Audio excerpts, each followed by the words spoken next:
down the street, everybody that you meet has an original point of view. And I say, hey, hey, what a wonderful kind of day. If we could learn to work and play and get along with each other.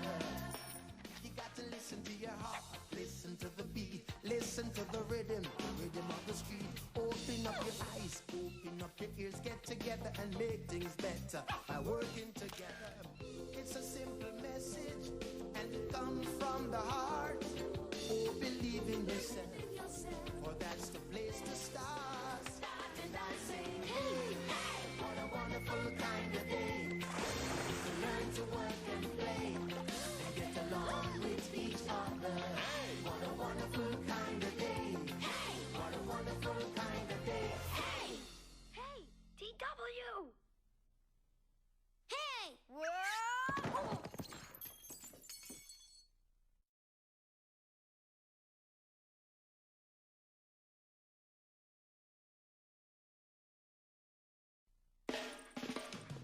Every day when you're walking down the street, everybody that you meet has an original point of view. And I say, hey, hey, what a wonderful kind of day. If we could learn to work and play and get along with each other. You got to listen to your heart, listen to the beat, listen to the rhythm of the street.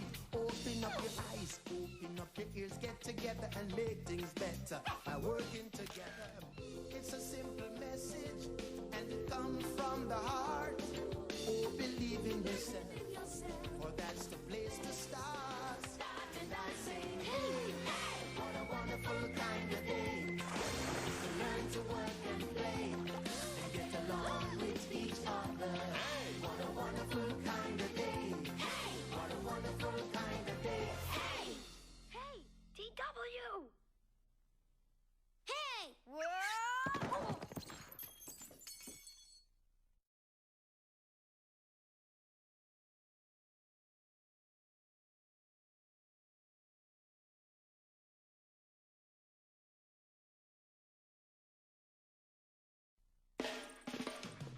Every day when you're walking down the street, everybody that you meet has an original point of view.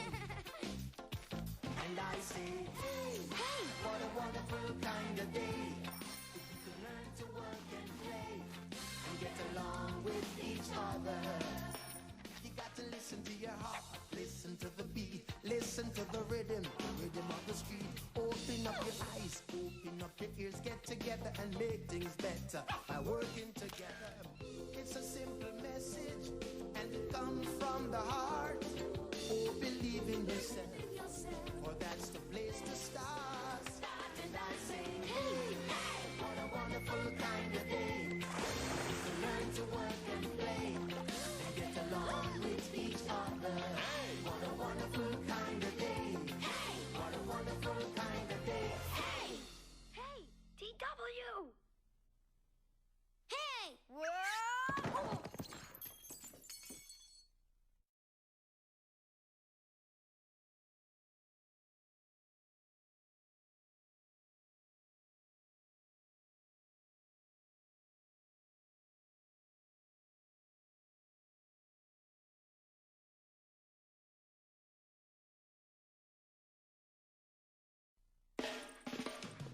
Every day when you're walking down the street, everybody that you meet has an original point of view.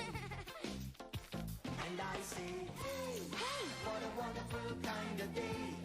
If we could learn to work and play and get along with each other. You got to listen to your heart, listen to the beat, listen to the rhythm of the street. Open up your eyes, open up your ears, get together and make things better by working together. It's a simple message and it comes from the heart. Oh, believe in yourself, for that's the place to start. And I say, hey, hey, what a wonderful kind of day. To learn to work and play and get along with each other. What a wonderful kind of day. What a wonderful kind of day. Hey! Hey!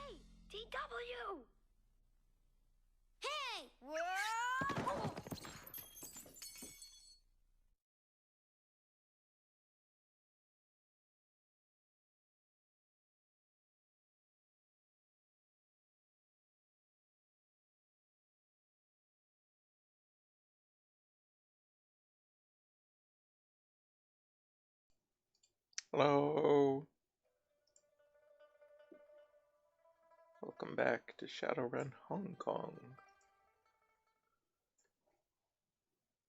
I have Rosa in my lap, Dio sitting on top of the computer, so no camera right now, but the cats are being very adorable.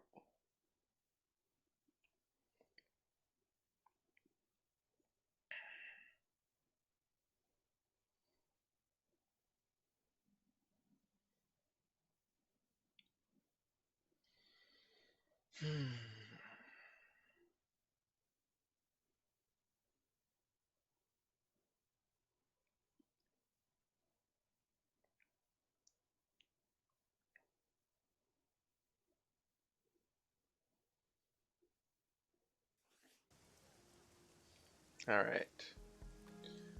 So yeah, we literally just arrived. So I do want to sleep this time. I keep forgetting to sleep. It's the thing people forget to do, right?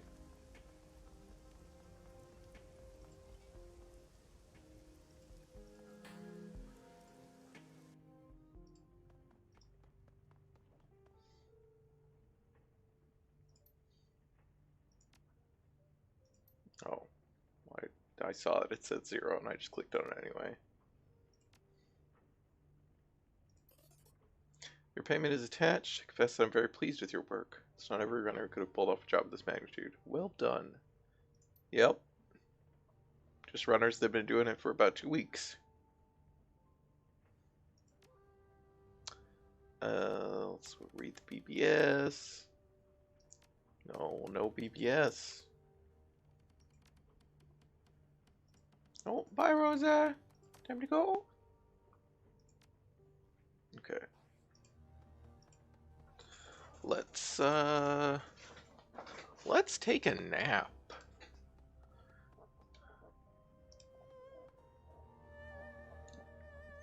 First time since you got to Hong Kong, you wake up feeling well rested and satisfied. Flexing your limbs feels glorious. It's as though you spent hours cramped up in a confined space and you can finally stretch your legs. This is a nightmare. We're not actually awake. You push yourself out, push yourself up, and touch your feet to the ground, but something stops you short. Your mouth. Something is wrong with your mouth.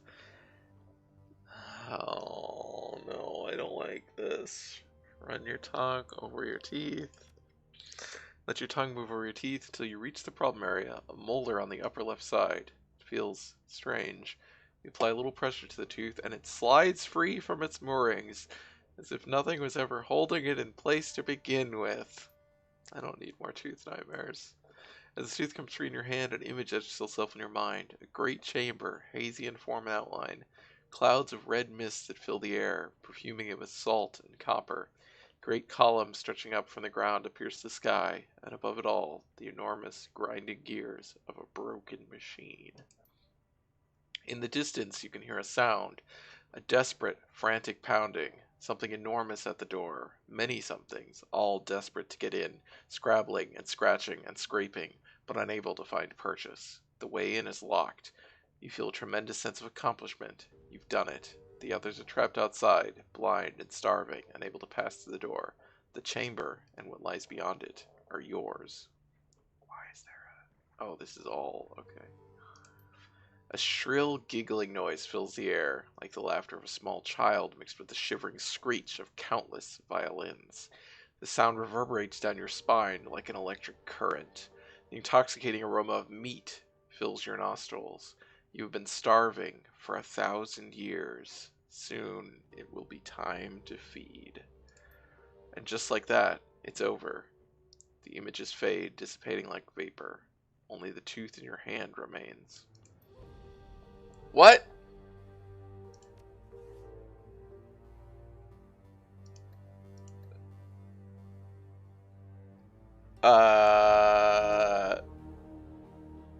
So I did lose a tooth? There's nothing, there's no follow-up on that?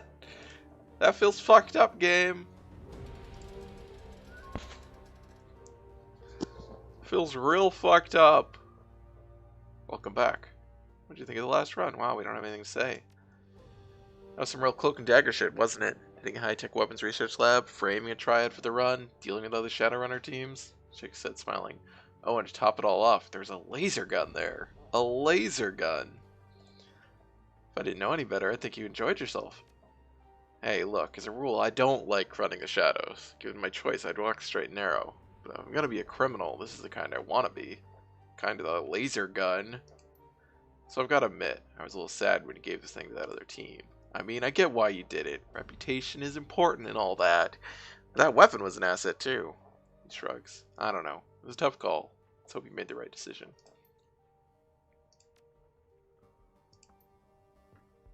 Have we exhausted all of our compatriot dialogue for right now? Seems like that might be the case.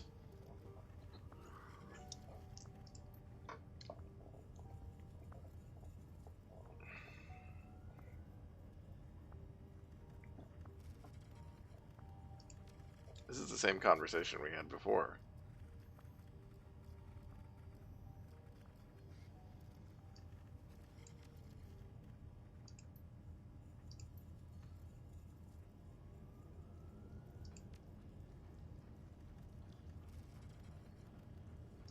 Any thoughts about the last one? I wasn't there. I have no opinions. You didn't take me. Oh. Okay, here we go. How are you adjusting to the gift that Rat, or the shiny object, or whatever, has given you? Her expression brightens. It's good! I mean, probably not, like, morally good, but I think I can use it. What is it? What does it do? Well, it's kind of like a grenade. When I throw it, it goes boom. Not out here in the real world, but in the astral plane. It's pretty impressive. As for what it actually does, it scares the shit out of anyone who gets caught in the blast. Makes them act like idiots. They run around with their hands in the air, forget who's shooting at them, stand around with their fingers in their ears. Handy, huh? Yeah, it sounds great. I'm just a little iffy about how you got this and why. Don't be. It came from Rat. I'm pretty sure of that. Pretty sure. The dancing rodents in my vision were a pretty good indicator. She lets the stone roll in the palm of her hand, smiling. Its polished exterior glitters as it moves. So, here's the thing. When I use this thing, what I think I'm doing is opening a bunch of temporary cracks in the astral plane. Just little ones, only wide enough for sounds to pass through. People in the blast radius can hear things on the other side. So let's say I throw this sucker at someone, and it goes off. Boom. All of a sudden, the poor slob can hear the things that got into Malvina shrieking in his brain. That doesn't sound like a very good idea. No, hear me out. It's pretty great, actually. The cracks are only temporary. They snap shut after a few seconds, so nothing bad can get through. There's no chance of the Rat King coming back. And as for the people who get caught in the blast, man, what happens to them isn't pretty. All those voices at once, yelling and babbling and cursing, doing their Rat King thing. It drives you nuts, right? That's basically what it does. It's like temporary insanity in pebble form. If you say so, I'd be wary of using anything that might be connected to the shiny object. Shakes her head. Again, Rat gave it to me. I think that I'll be okay. Now, here's the best part. After I use one of these and go to bed, I find another one in my hand the next morning. I've tried it a couple times now. It keeps happening. Toss, explode, nap, visions of dancing rats. Ta-da! New magic pebble. Using this feels right in a way the shiny object never did. I think that it's Rat's reward to me for taking Malvina down. Or something. I don't know exactly. I've never heard of this happening to anyone before. Anyway, it should help us moving forward. And considering what we're headed up against next, I think that we can use all the help we can get. Alright, Gobbit. We finally gotten back on track. So, got another lesson for me? No, Seattle. No more lessons. You don't need them. You're as much a runner as I am now. There might even be a thing or two that I can learn from you. All that can wait, though. Got this whole situation with the walled city and your foster dad and gun show. All that to take care of. It's kind of a mouthful. Lots of players involved. Tons of intrigue. Honestly, I'm enthralled by the whole thing. Can't wait to see how it turns out.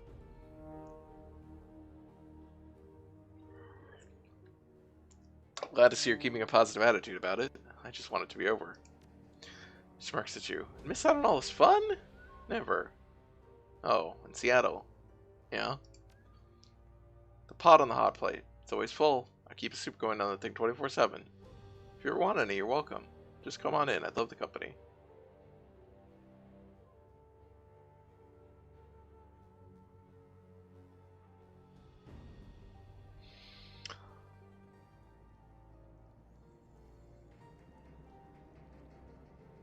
You're gonna make me regret that offer. I can eat a lot of soup. Yeah? Can't wait to see you prove it. Shows her best to stifle a yawn. Maybe later, though. It's getting late. I should use some shut-eye. You're choosing sleep over soup? Who are you, and what did you do with Gobbin? Ha ha. Smiling slyly, she waves you off the back of her hand. Scurry along now. Your former mentor needs a rest. Any thoughts about that last run? Oh, we got an achievement. Complete Gobbit storyline. Okay. I don't know that we've completed anyone else's storyline. I think that went pretty well. There aren't a lot of runners who can say they went up against Ares and came out ahead. Sure, maybe the job could have gone a little smoother, but how are we supposed to account for another runner team showing up? Adaptability, Seattle. That's what makes a good runner. Always go with your instincts. I think you made the right call giving those guys a laser. I mean, sure, who doesn't like lasers? But would another gun really make that much difference for us? Our team settled the kind of people who won't forget a debt. Sometimes that's the difference between living and dying. You can call in a pinch. So what else do you want to chat about?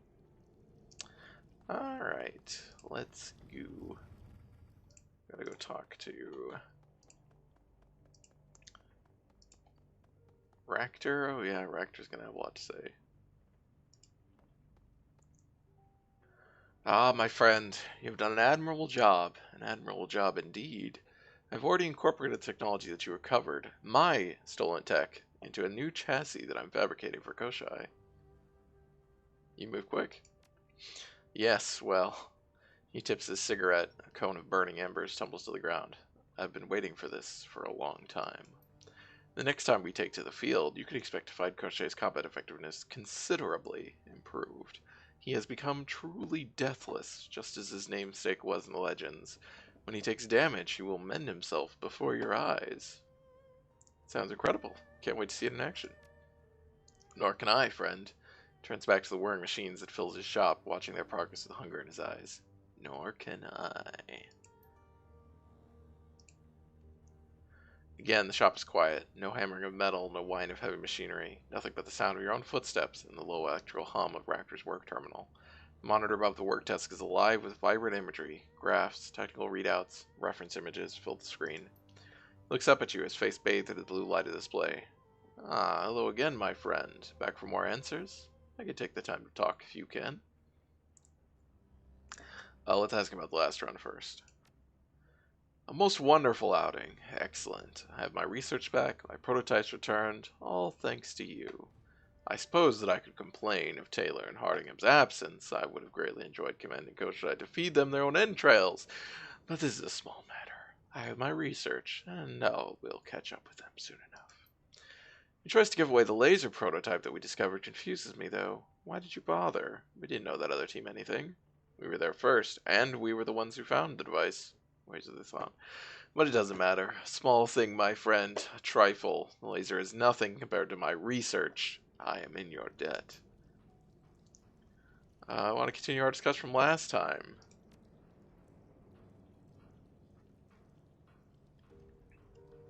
Last time we spoke, you told me that essence loss didn't hurt you. I want to know why. I am going to regret asking about essence. Anything about essence.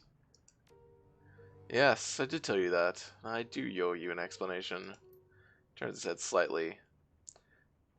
Peers at you through the corner of his eye. Tell me, my friend, what do you know about essence loss and its effect on the metahuman psyche?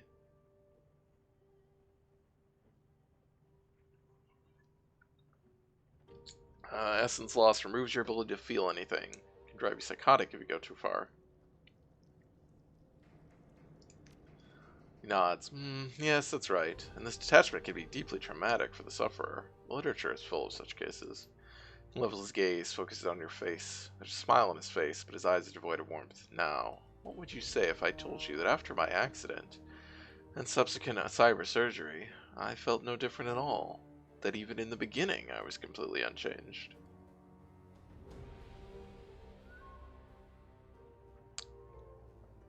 I'd ask if you knew why. Well, I mean, really, I'd be thinking that maybe you can't tell there's a difference. I do, in fact. Would you like to know? Well, I did say that I would ask, so yes. I was born with what society has deemed a psychological defect. I was worried about this. Out of fear of social repercussions, I spent most of my life hiding it. I still hide it even now. The lessons of my childhood were not wasted on me, and I know the value of reputation. But since the accident, I've come to recognize this quirk for what it really is. A selective advantage. Well, don't leave me in suspense. Tell me what you're talking about. Yes, of course. I was diagnosed as a primary psychopath at the age of 8. Yeah, I don't think that's a thing. Great. Thanks, game. Ugh. Koshei scuttles forward, brushing up against Raptor's leg. S&C? I knew I was going to regret this. It's always bad. It's always dumb and awful. Come on, game. You can be better than this. Metal on metal, separated by a thin layer of cloth. Drone's many eyes focus on you, right, irising wide open and bathing you in a dull red glare. Well, diagnosed is probably not the correct word. There is no formal diagnosis of psychopath in the DSM. Yeah, because it's not a thing! But the markers were there. I displayed a complete lack of empathy on the Davis Interpersonal Reactivity Index, and I scored a perfect 40 on the PCLR. Blood tests showed that I had inherited a damaged gene that has been linked with aggressive behavior. The activity level in my ventromedial prefrontal cortex is vanishingly low. Like autism, psychopathy is a spectrum, not a singular disorder. He dips his head, smiling. But I'm definitely on that spectrum. This is so fucked up! In a bad way! Not in an interesting way. It's gross. This is not how this works, game.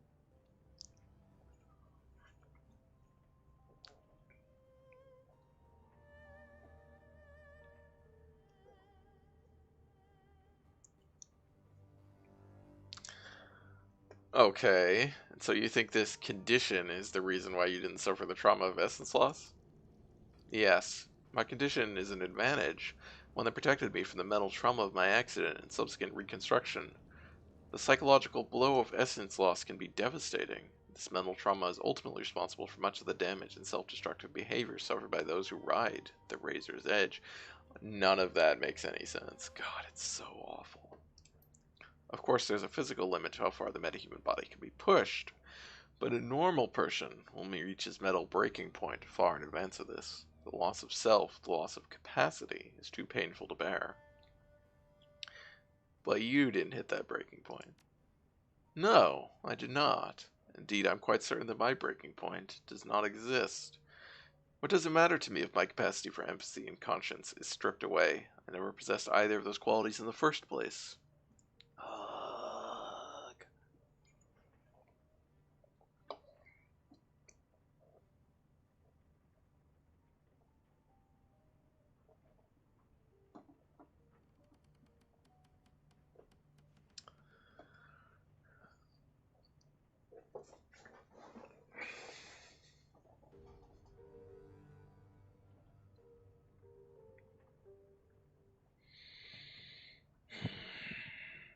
God, what a dumb conversation. What a dumb character concept. I like if the world didn't take this as a given, right? If this was not a factual material thing of this setting, and if Ractor was just a fucking edgelord, you know, if he was just an asshole who is, you know, who made all this shit up to justify being an asshole, then it would work. But that's not. Like, they want us to take this seriously as a thing. Which makes it gross.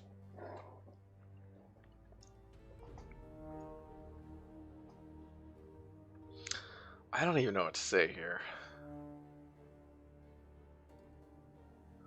Well, all this time you've been calling me my friend. Does that word even mean anything to you? I don't want to sound hostile, I'm genuinely curious. Of course it does. Words always carry a cerebral meaning. I can understand the concept of friendship, what it means to others. I know how important that feeling is, even if I can't experience it myself. People with my condition, my advantage, are not incapable of bonding with others. The only difference is that we do so on a cerebral level, rather than an emotional one. I enjoy our association, and I recognize the advantage in our being allies. I like talking to you. What better reason for us to be friends? This is the most fucking edgelord shit! Like, God! Look, I like talking with you, but on a cerebral level, not an emotional level. That like is not an emotion. It's just a logical... Like, what? God, if this... I mean, this level of it does feel like it's setting him up to just be an asshole.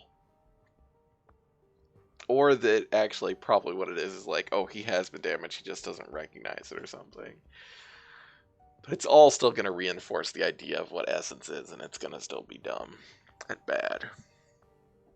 Okay, you say that your mental condition protected you from the trauma of essence loss. Got any proof of that? Oh, I forgot to... I didn't, I don't think I did anything. Okay, yep.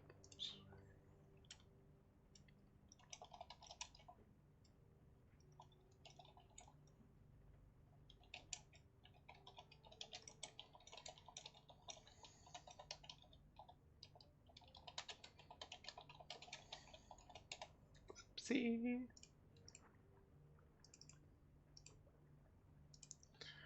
Okay. I have myself, my own experience. Nearly all of my essence was stripped away in a single stroke, and I didn't even notice. What more do you need? Well, Ractor, since you're so into logic and how your subjective experience doesn't exist, actual proof, your subjective experience doesn't qualify. No, I suppose not.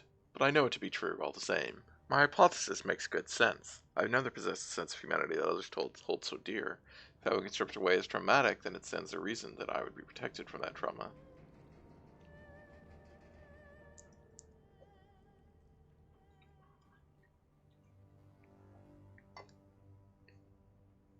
I'm sure there are plenty of other chromed out psychos wandering around. You check to see if they're all immune to essence loss trauma too? In a word, no. I've been far too busy in this shop to stroll the streets for augmented psychopaths. At the same time, I'm certain that time will prove me right. More certain of it than I have ever been of anything. Call it a matter of faith, I suppose. I dislike the term, but it applies. If that's the way you want to play this, then fine, but don't expect me to buy into your belief system if it isn't based on facts. Yeah. A fair point and a fair criticism. In time, I will endeavor to show you the proof of my beliefs. Till then, think of me as you would any other member of the team. Gobbet has her rat. I have this. It is mine, and you cannot take it from me. This is a lot to process, Rector. Yes, I'm certain it is. For what it's worth, I think that you're handling the information rather well. In the past, there were others who were more rigid in their thinking. When I revealed myself to them, they reacted badly. Quite pleased that you haven't done the same.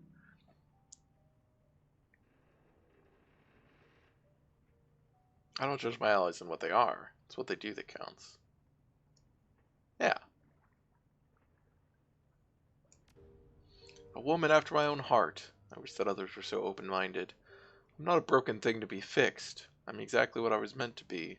You don't know how rare it is to find others who accept me as such. And now, if you don't mind, I would like you to leave. There's work to be done. Of course, do your thing. Be well.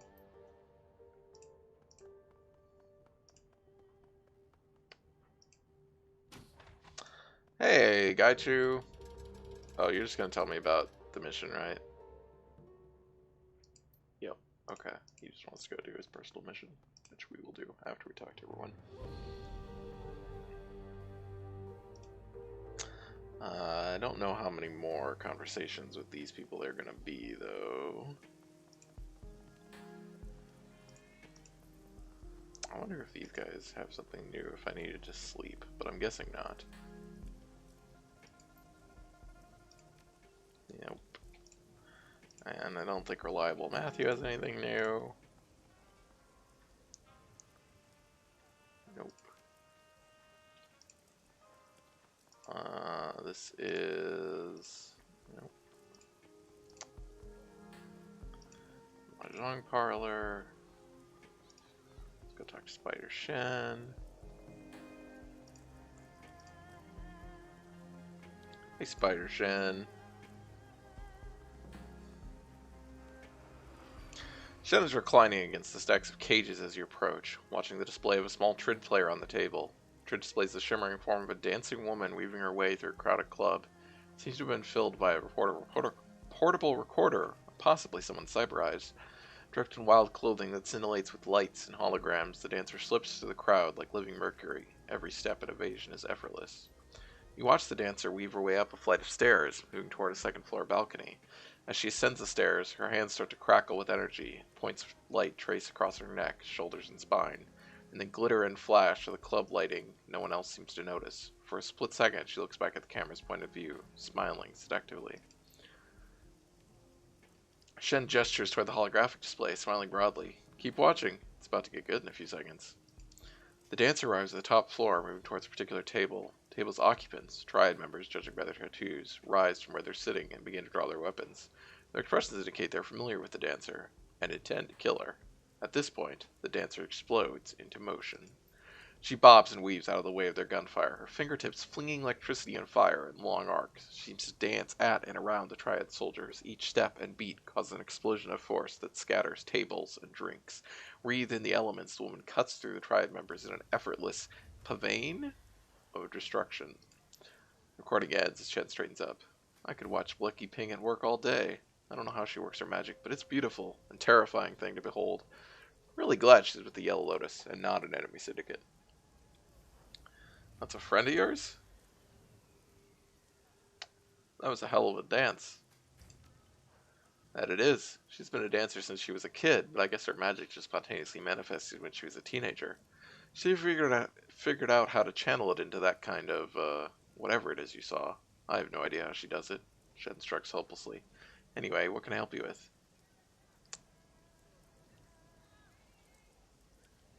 You like working for the Yellow Lotus? Like has nothing to do with it. I have debts to Grandfather Woe, and I intend to pay them. I guess they're a good enough syndicate. We waste a lot of blood and money fighting the Red Dragon, though. Can't say that I like that end of the business, since it seems like such a huge waste.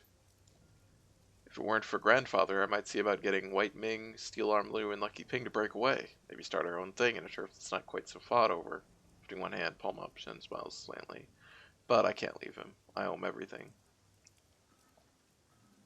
Why would you split off at all? I've heard a lot of the talk between the Yellow Lotus, Vanguards, and Incense Masters. They're dead set on eliminating the Red Dragons, despite the risk. When that kind of talk gets tossed around, nobody's safe. It leads to all-out warfare. Last time it happened, the White Jade Brotherhood got wiped out completely. Just bad strategy to try and wipe them out. It's all the old rivalry between the elders. Nothing to do with business end of things. Old vendettas get you killed, even if they're not yours. Tell me about your crew. Folded arms, Shen regards you with some suspicion. We're fairly private people. Generally, when I get asked a question like that, I figure it's because someone's looking for something to use against me. Shen's expression softens after a moment, however. Well, you've been a decent person so far. I guess I can tell you some. White Ming and I started our cell. Grandfather Woe took him to Wudong a year or two before he did the same for me. He made it clear that he expected repayment in kind when we were old enough, and since the Yellows was his organization, we joined up. At first, it was mostly small-time stuff. Shell games on street corners, stuff like that. Picked up a new member after about 6 months, and things started to change. Freedom say.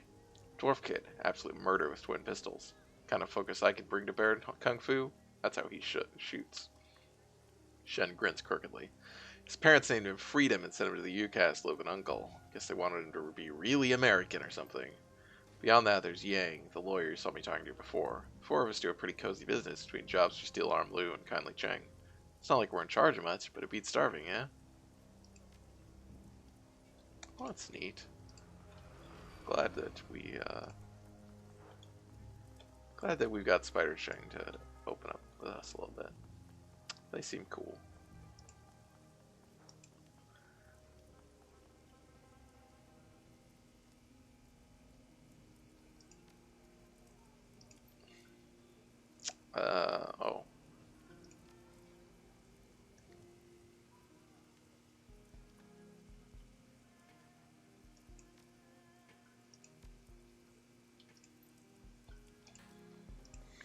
I'm probably not getting his quest line because I'm not handing over information to him.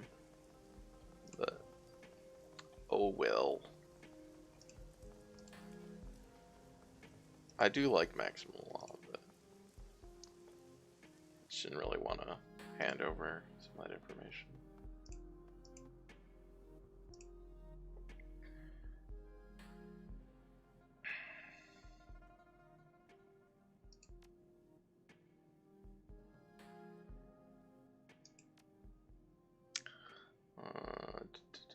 Wow, that's insanely expensive for a consumable item.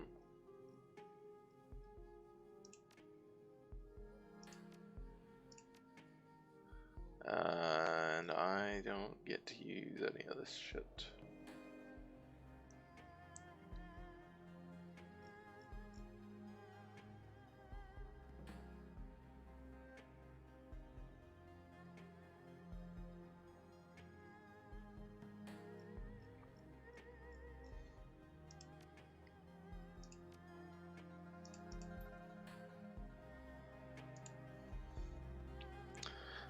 Oh, we didn't go talk to, we tried to go to the magic shop. We'll do that after this.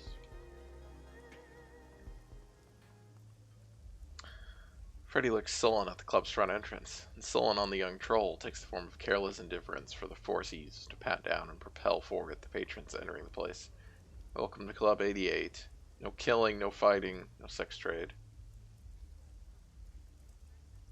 Careful, Freddy. He'll give someone a concussion. Or a broken rib. Or a dislocated shoulder. Fuck it. What does it matter? These might be better if I drove everyone off and shut down this place. Can't be forced to stay a bouncer if there are no bums to bounce, right? And it might just force the rest of them to take a hard look in the mirror. My mom could stop worrying about bills and inventories and all that crap. Callum could finally get out of here and save his own skin. My Bach could go back to doing what he's born to do. Change his mind about me doing it too. Your father found out about your plans? Yeah, heard me talking to someone about how I might link up with the Hell Thunder crew. Got real mad. Dragged me inside like he was trying to pull my damn arm off. Thought we might come to blows. It would be the first time since I was a kid, and I could probably kill him now if I'm not careful, but he just wanted to yell at me. So much the better for his health. Told me I was living in a fantasy land. Told me I wasn't cut out for the life I was looking to lead. Said it would get me killed. Ha! Worst part, he asked who I can't be more like my brother. Just goes to show how little he knows about us. Callum isn't even cut out for the cozy life we have here in the club. What's the deal with Callum? What? You haven't figured it out? Talk with him, right? He doesn't belong here any more than I do, but for different reasons. Callum's not hard enough to survive in a place like this. This city doesn't kill him one night. Him drinking away his worries probably will before long. Funny thing is, I thought that once I got out and made my fortune, I could set Callum up someplace nice. But that's not going to happen now, thanks to my ba. I'd rather see us both waste away here. These dumb fucks. The old troll patriarch has a look of quiet resolve in his eyes. Hello, Cade. I will abide, I will. Oh, well, he's done, I guess. Callum seems both unusually sober and unusually thoughtful. Thinking about what she said, thinking about it hard. Oh, okay.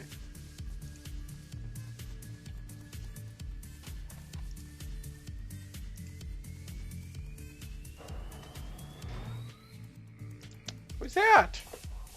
Hello? Hello, kitten? Hello, Rosa. Bum, bum, bum, bum, bum, bum, bum, bum. Yeah. Wow, she doesn't even have anything to say. Everybody's just like, I'm sad. Alright. We gotta go all the way back down. There's the magic shop.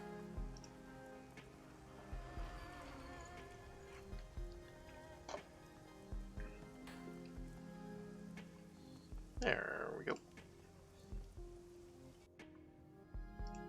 Crafty. Okay. How much money do we have though? Oh, we got money. Weapons. So we have that one. We could get much better armor.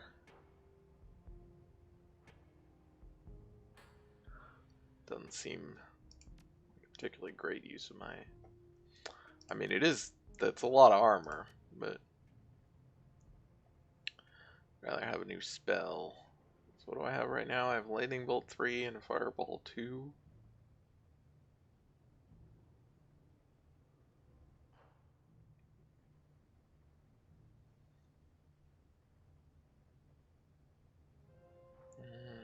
That's cool. 28. A lot of damage.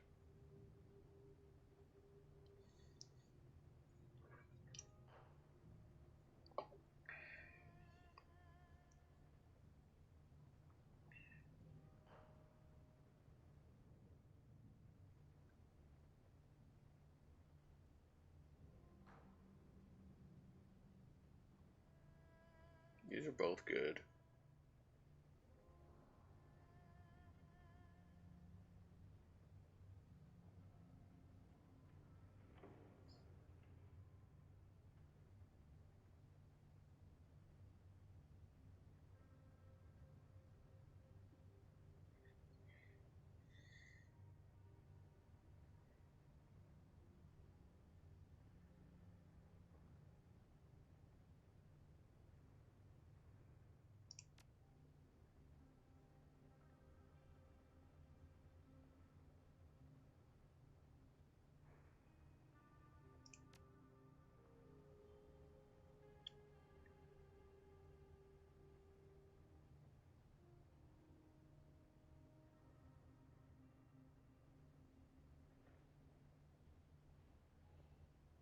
I think we probably just want a Fireball upgraded.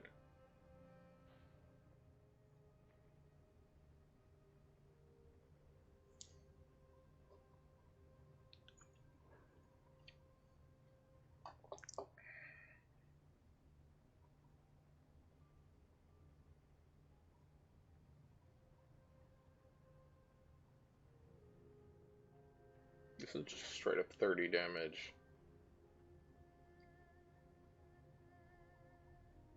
That's pretty good too, actually. Just straight up, just like, boom.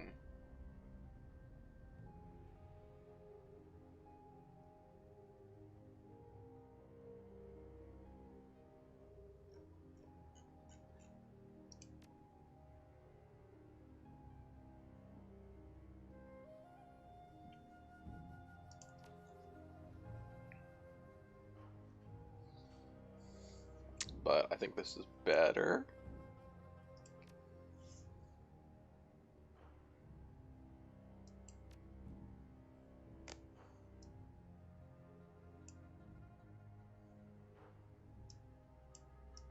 Oh, I gotta take this out and then put this in. Please? Oh, I don't have the requirements yet. I gotta actually go buy that. Okay.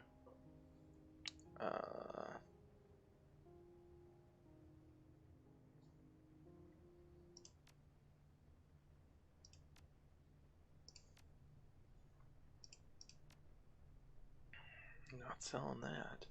Oh, that's right. I forgot that I was gonna do that.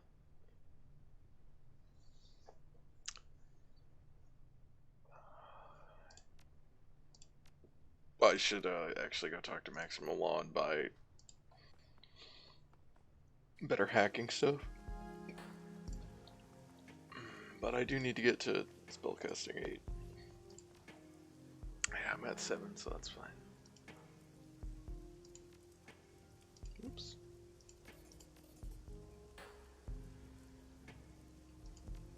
Oh, there's a lot, but it's worth.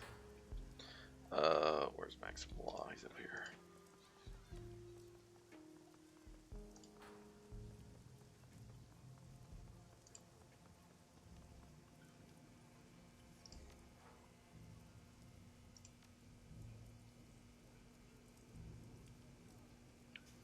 Oh, shit. I actually have enough to buy it now. Well... It's a pretty good increase though. Or decent enough.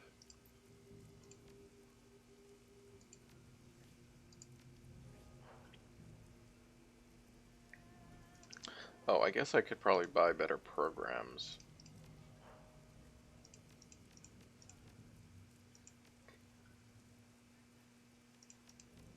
Programs. Yeah, I could do that.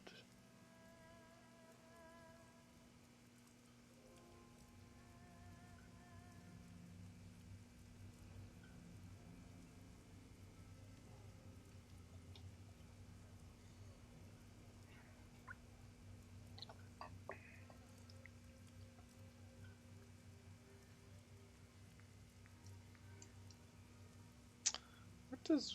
So Killer does minus 75, Erosion does minus 50, the ongoing... Okay, so minus 100 total. Erosion 3 does minus 150. Killer does minus 120. Yeah, it's not really that different, to be honest. The medic is 50.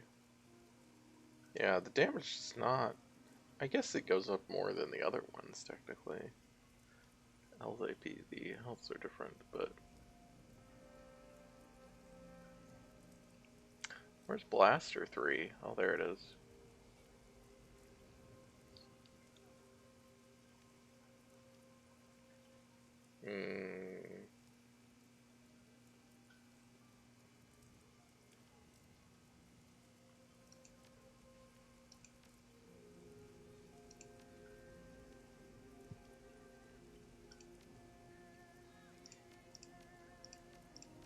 I don't know.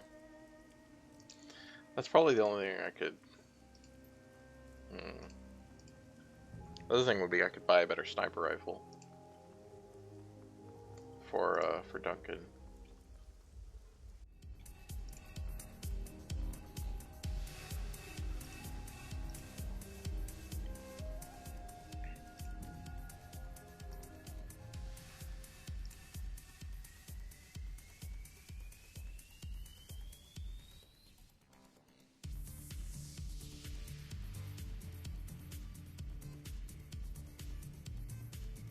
Well, could I?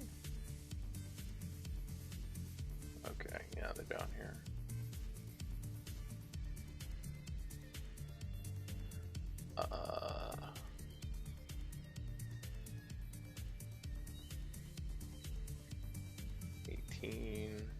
This is the one we have right now, right?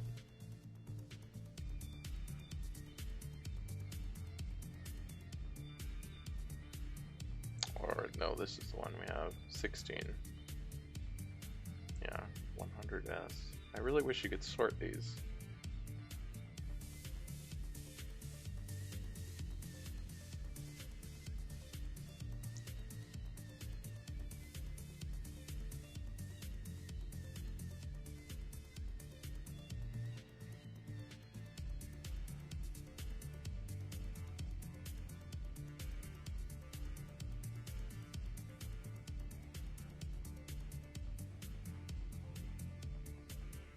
So this would be the 120.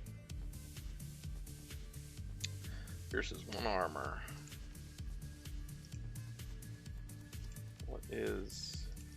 Well, I can't actually check Duncan's stats here, which is annoying. Guess I could look on... I don't know if it will tell me over here. It does not. It's annoying. Generally, it seems like they don't really want you buying equipment for your party. Even though you can, obviously. Okay. Well, let's go do our mission. So where do we need to go? Kaichu. I don't know where.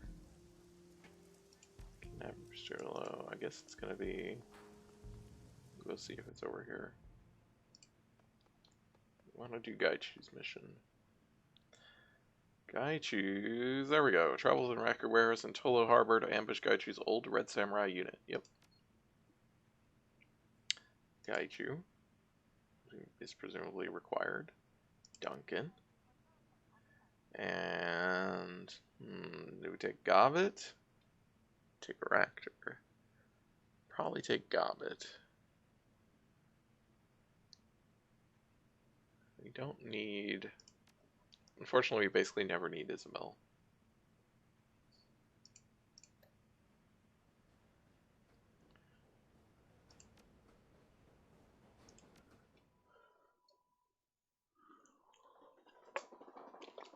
You know, they give you a character for everyone so that you can play whatever you want and not feel like out of place, but it also means someone's always obsolete. The Total Harbor Industrial Complex is a sprawling maze of warehouses, auto fabrication facilities, shipping container mazes, and corporate power. If something corporate owned is shipped through Hong Kong, it invariably moves to these streets. The Morocco shipping facility lies far enough away from the heart of Tolo Harbor that you won't have to worry about corporate security other than the on-site guards, and Morocco's extraterritoriality means that any fighting won't risk backup from Rent-A-Cops. I guess though, if you're like if you're a gun person, it doesn't hurt to have another gun person. If you're a shaman like I am, it doesn't hurt to have another shaman. I have Gobbet on all of my stuff. Although granted, I'm more of a mage than a shaman. My shaman stuff I have not kept up with because I use Gobbet. And actually, who is your, like... Who are you supposed to use? Like, do you... I guess you just don't really have a mage. Which is weird. But the main thing is, you know, if you had a drone person, it'd be fine to have multiple drone people with Ractor. The main thing is you don't need more than one decker. So, which I guess just means you shouldn't be a decker. If you really want to get into the characters a lot. But... I don't know, because if you are not a decker, you basically feel like you're always going to have to take Isabel along, or whoever your decker is. There we go. I like that he's a medic. That's neat. There you go. Got it. Take this. What does this do? Oh, heals. Is this all my stuff? What is all this?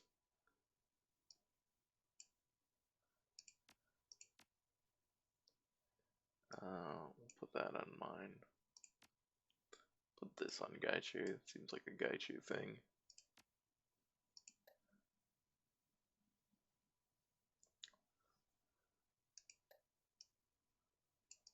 Rarg.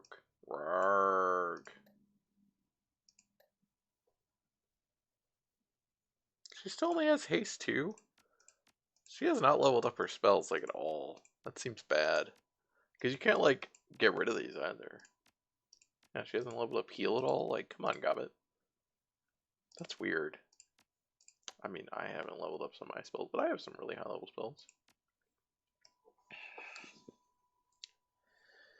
Alright, here we go. You have unspent karma. Oh. As you exit the MTR and step into the Tolo Harbor streets, you are blessedly spared from rain. An ebb in the constant monsoon combined with the sweltering heat has left the concrete and your body blessedly free of moisture. Gaichu casts a glance at you and nods in satisfaction. This is the facility. Past the fence is the warehouse and test laboratories. Ishida and his team should arrive mere minutes after we breach their defenses.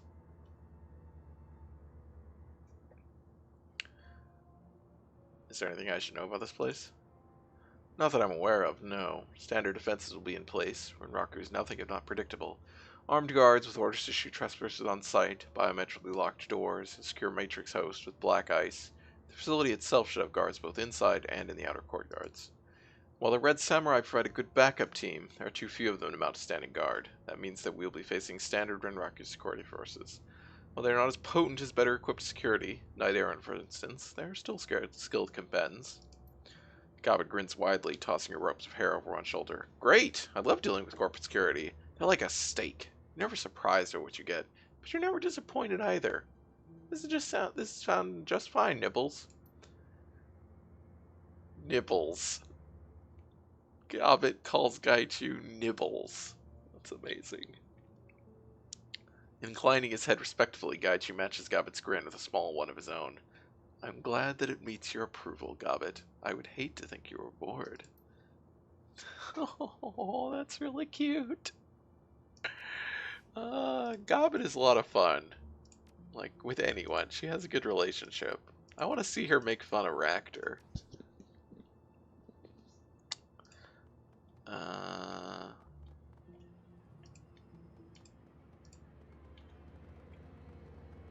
Ooh, medical supplies. I want medical supplies.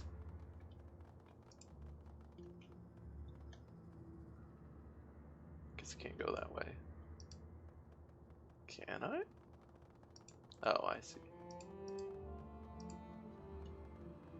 So there are guys in there.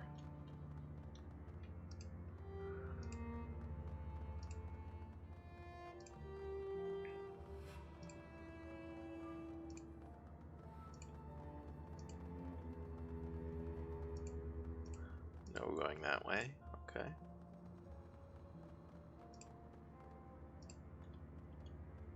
Well, this is definitely a combat arena.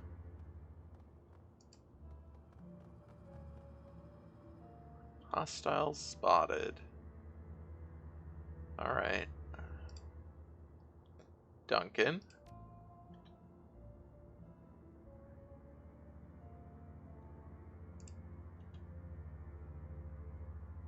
A barrel. Barrels are good.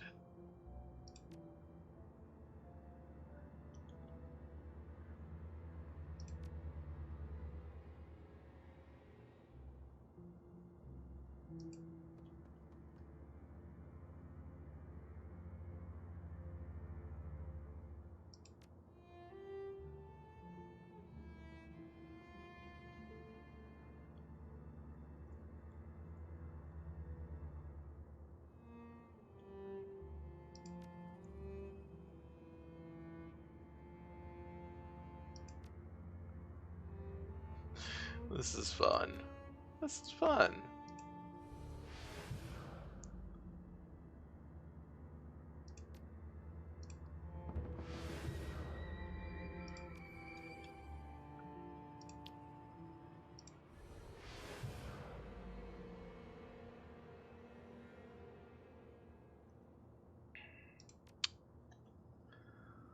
Probably want her to actually shoot this.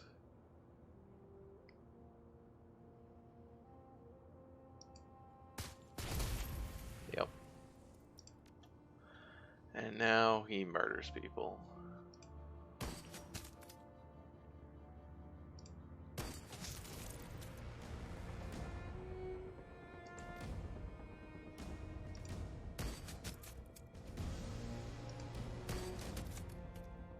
Last shot.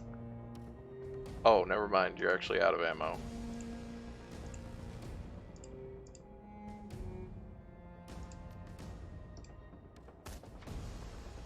You missed? You actually missed? Alright. Jesus Christ. Ow! Ow! I should have used his claws. I think his claws are actually better. Yeah, because I have all these abilities.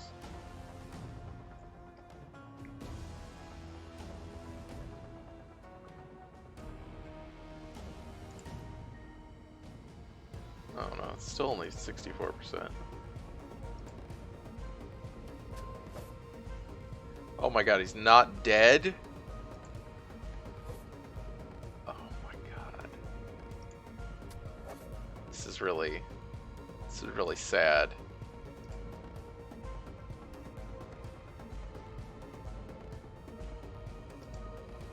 I mean, yeah, like, I assume I missed, but as long as I, yep. It's like, did I really miss, though? Did I?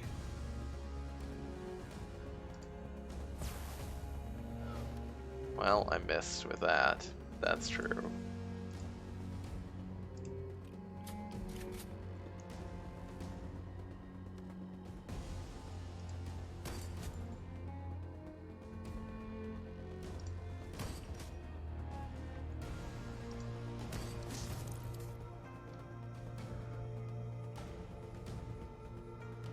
Let's see, who can you heal? 16 and 13, okay. Also the one most likely to get hit again.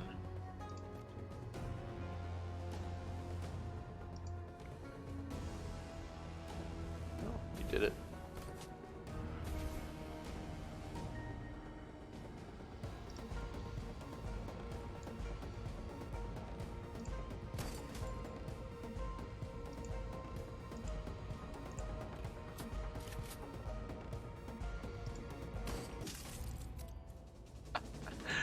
Ah, sniper rifles are good. God.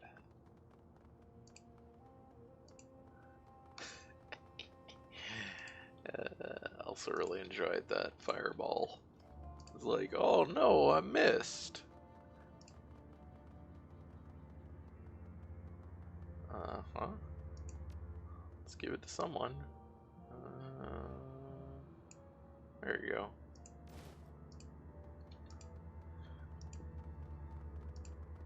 Ooh, boy. I'm going in.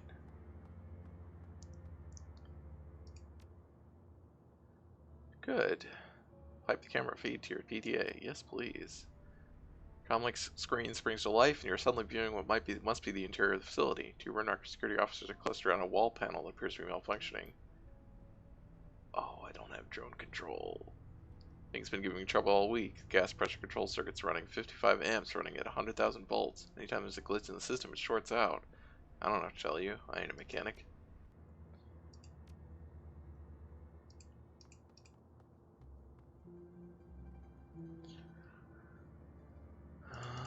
Okay. Yep. Looks like this is...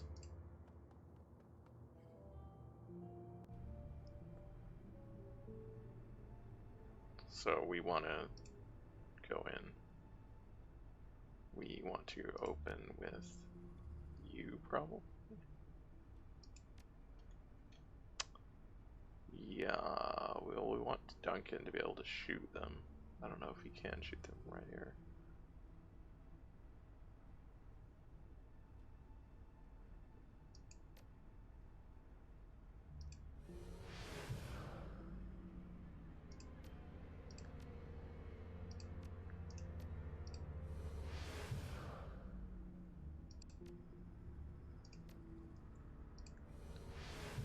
God, I love the haystacks.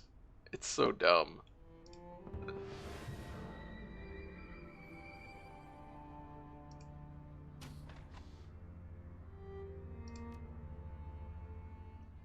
Okay. It's kind of what I figured, is that line of sight would be blocked. But we've got 4 attacks.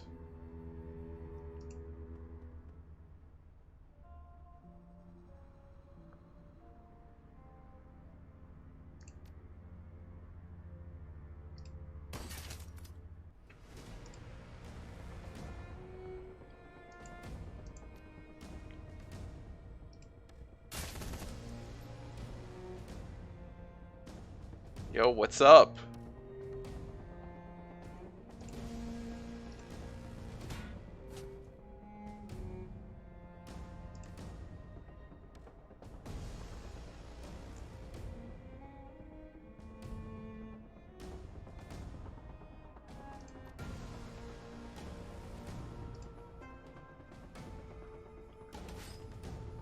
Oh, that's pretty good.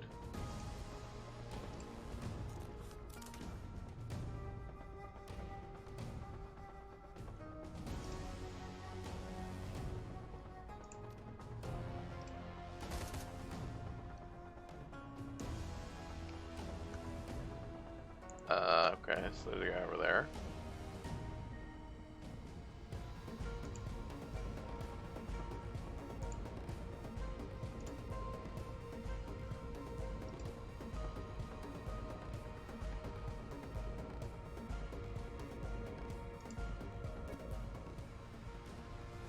Why can't I Overwatch? Oh, I guess I'm not. I don't have the skills. I'm a bit shit.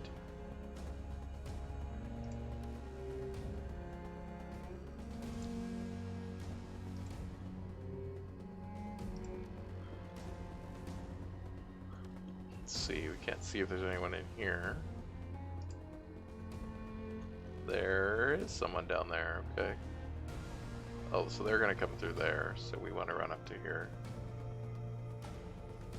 Well, actually, do we want to run up further? We could run up to here, but that exposes us to that mage, but that's probably fine. I can't do anything. Oh, I can give an aim bonus.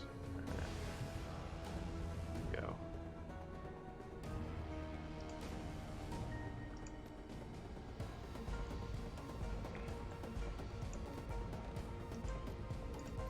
Sure, I guess we'll reactivate this.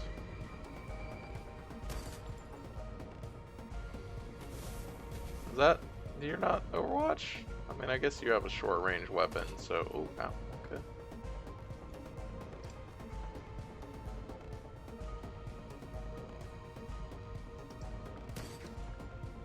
Missed? There we go.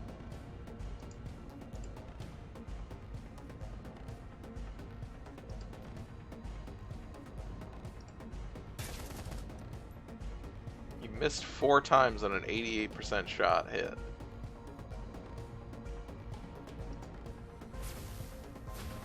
There we go.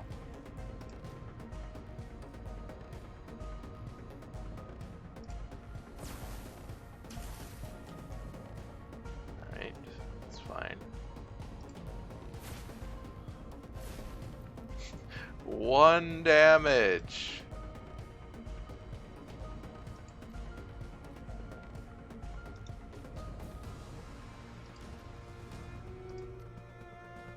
Got hit.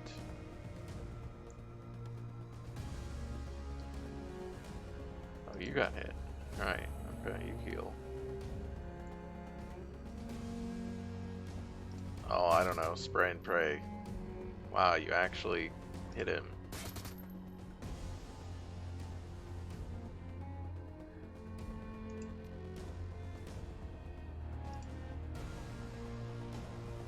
Wow. I'm hungry.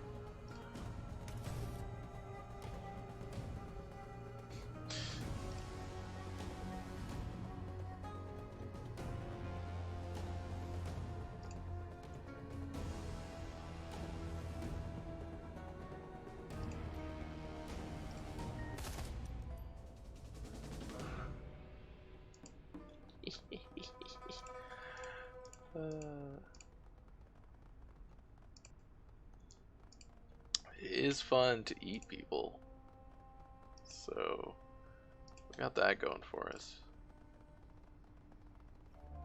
Okay. What are we supposed to be doing? Locate the drone prototype, okay.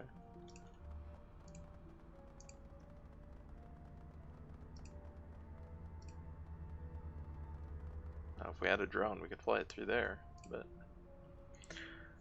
Connecting with your dreams. Gaichu, what is this thing? Gaichu runs his fingers over the terminal for a few seconds. This is the control panel for the quarantine room beyond it. Standard design across most reactor facilities. Parazoologists use it to study the responses of paranormal animals to external stimuli. Gobbet scowls deeply, looking into the quarantine room. What kind of stimulus are we talking about here? The animals are exposed to high voltage current, open flame, toxic gases, etc. The primary purpose of the experiments is to identify the best specimens and reserve them for breeding. Those that are of sufficient stock survive. The rest do not. Such survivors make excellent guard animals once cybernetically controlled. They're making monsters! Obviously we need to release the monsters somehow. Oh, hello.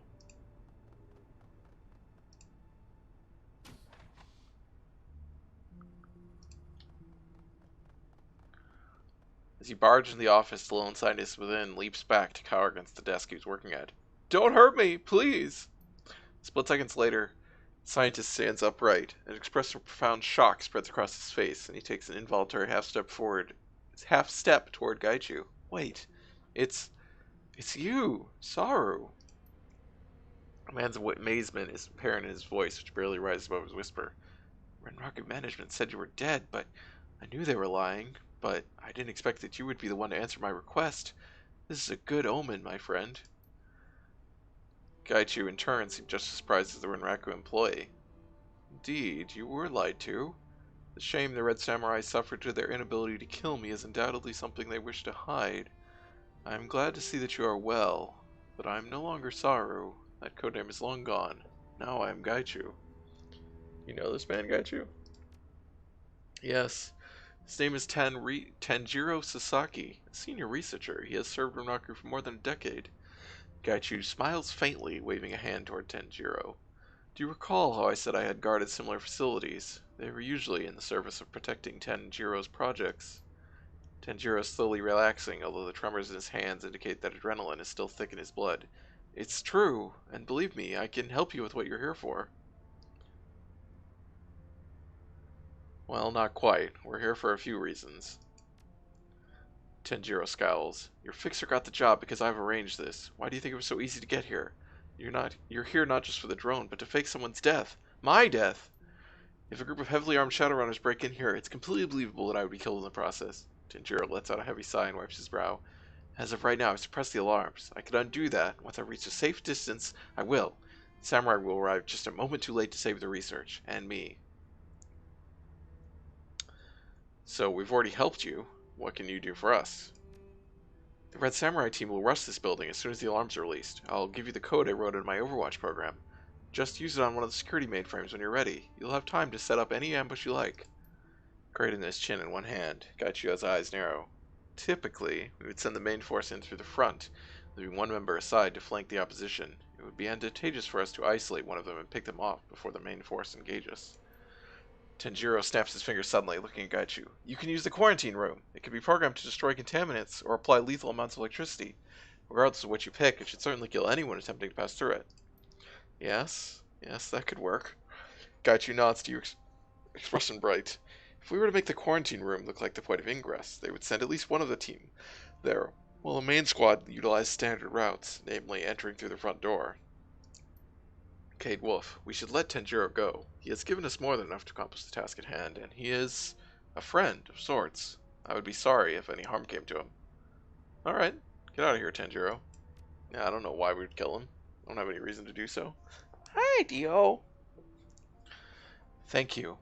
You have no idea what it's been like living under Renraku's thumb. You're giving me the chance to start again, hopefully with a better life. Seems unlikely, being hunted, but...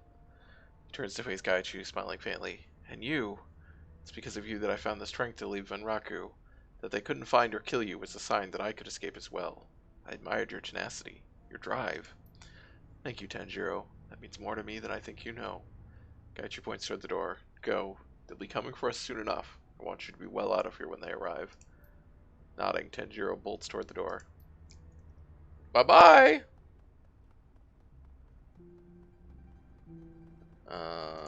So we need to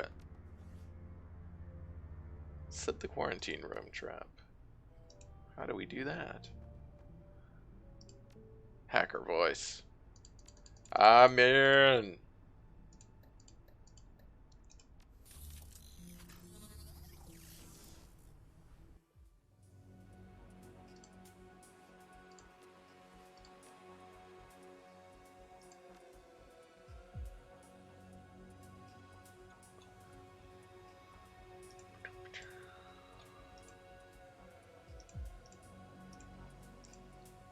Oh, I see. Fucking hell.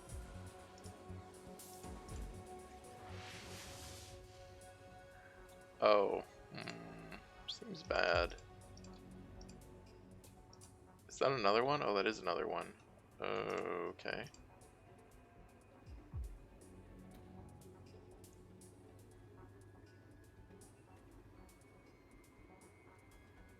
Alright, we're just gonna wait for this guy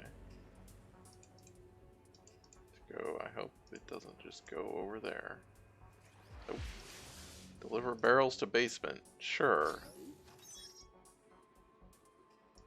I don't know what that did, but... Oh god.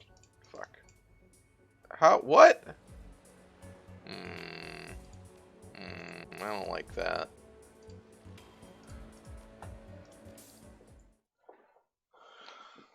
I'm not sure how that works.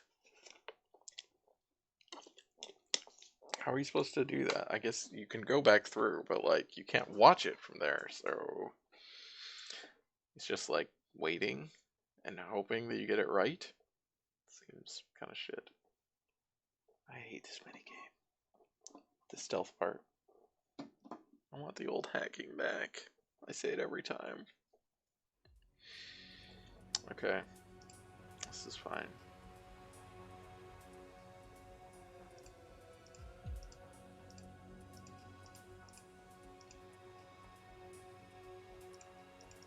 Oh god. It's really hard to get through there. I would really... It seems like... I wonder how you do it.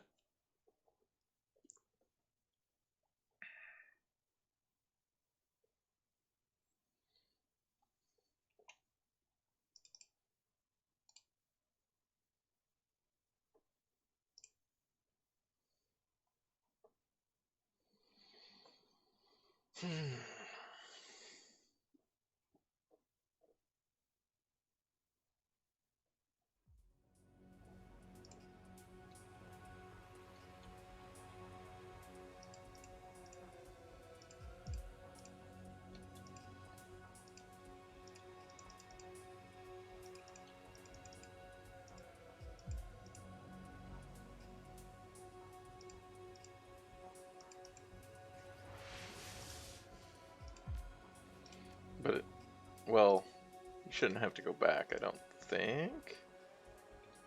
Whoops, I didn't mean to overwrite that save. I meant to make a new save, but...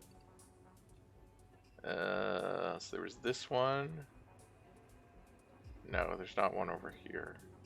Okay, so that should be fine.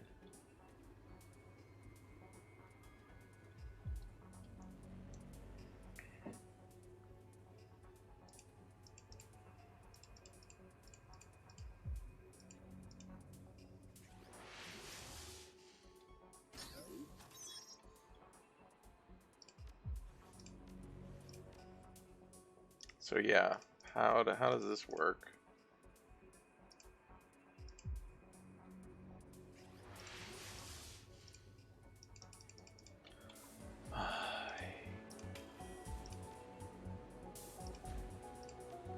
Because you can't see it, like. Hi, Rosa. Aw.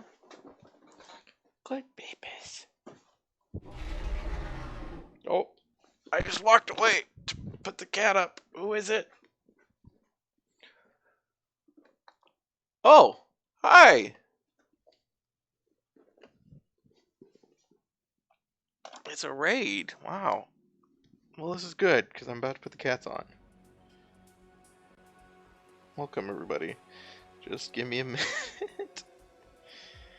Oh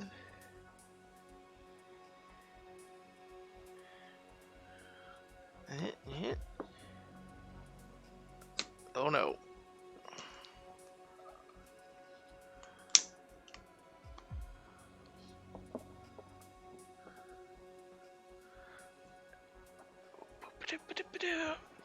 There we go. Hello, the Dark Wall.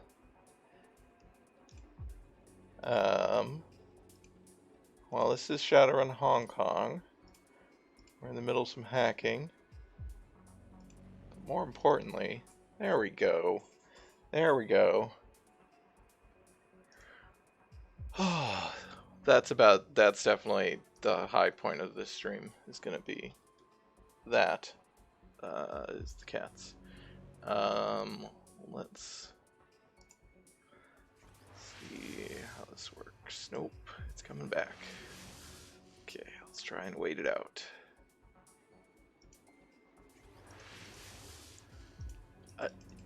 Okay, I see. I think it just resets to the same point every time. It's not actually on a timer. So I don't actually know if it's even possible to get out of there. Jesus Christ, you missed your 75%. Big shot attack.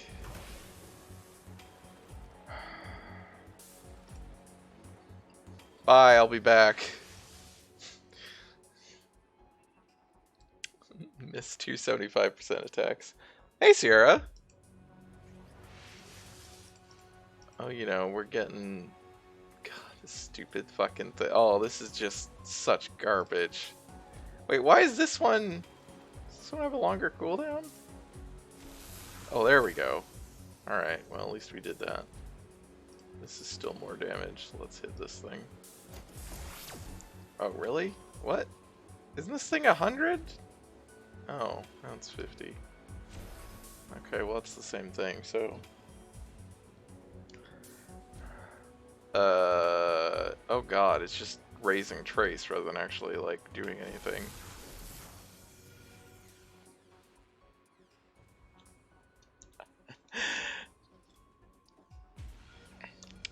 Yeah, Sierra says, oh cool, we're at the part of the campaign where the GM pulls the hacker aside and they just get to be the only one playing for the last hour and a half, and everyone else wanders away to go get something now, cold pizza. I mean, that's why hacking in this game, or, well, in the Shadowrun games, is good, because obviously it doesn't matter, because it's a single-player game. That's why it works. Of course, in this game, it's bad, because it's this fucking, like, stealth, real-time stealth thing, which is awful. Oh yeah, actually I'm gonna have to reload. I just looked because of my 60 trace. Shit. Oh, it's so frustrating. And in the first game, or the first... I'm pretty sure it happens in Dragonfall at some point. Definitely in Shadowrun Returns, there are sequences of...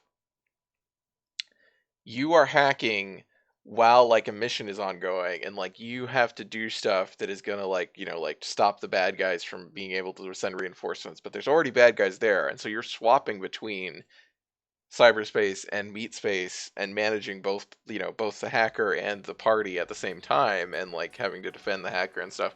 And those sequences are really good. Those are really sweet. They took me back to my fucking Dystopia days. Shout out to anyone who has ever played the fucking game Dystopia, which is like no one, but it was fucking one of the best multiplayer games that I ever played.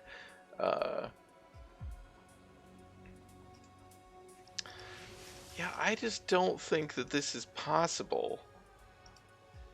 Like, I don't see how it's even... It just resets every time. It's not like it's a...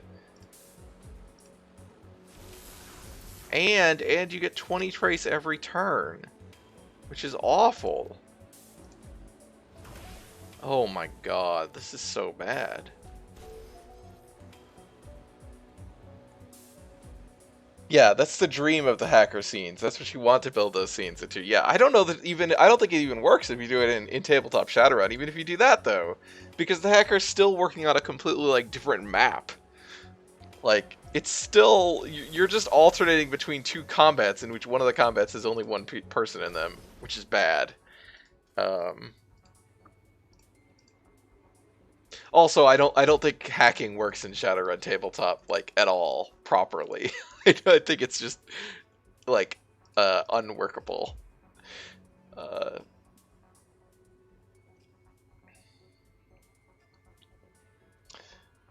It is a bad system, yeah, from what I read. It's just seems like a real clusterfuck. Ugh, I don't know. Yeah, everyone I've heard who just played Shadowrun is just like, you don't actually... No one does the hacking rules. Okay. So we moved some barrels. I don't even know what I'm doing in here.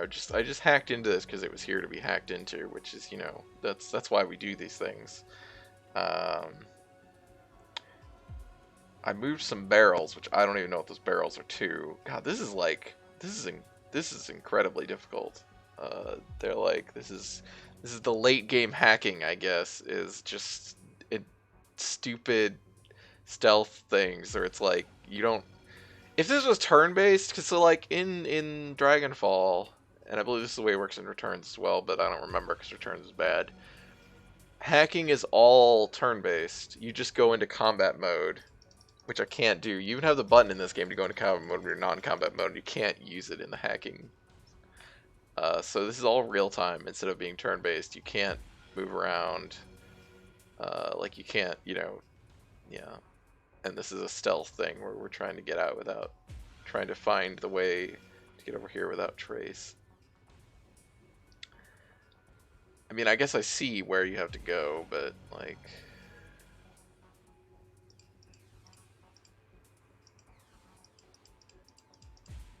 I guess that's not a very hard one.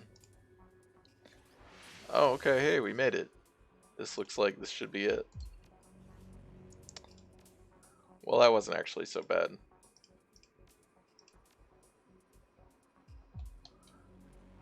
Now you get to see hacking! This is a really dumb hacking minigame, but... 6, 9, 5, 7.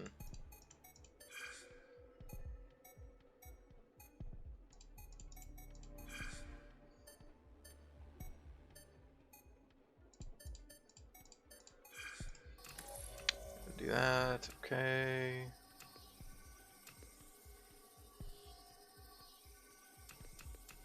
Nope. Shit. I think it might be this one. Yep. This is a baffling hacking minigame, but it's fine. Think about Shadowrun as this weird behemoth that just doesn't really provide the tools to be players and storytellers. I know I'm the play story games person, but like Shadowrun's not a system you can approach for tactical combat because it's bad at it. Things it can provide narratively are better provided by running a story game. I think that there are, yeah, there are versions. There definitely, and there are better and worse versions of Shadowrun, right?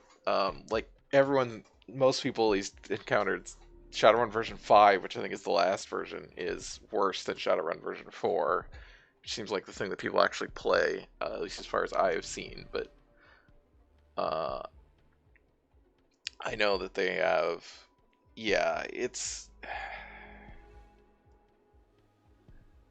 And I am somebody who would throw down and at least, I would at least consider, I was about to say that I would do it, but I don't know that I would actually do it, but I would consider playing, like, GURPS or something. Like, I have sat down and made a GURPS character, I guess that's what I can say.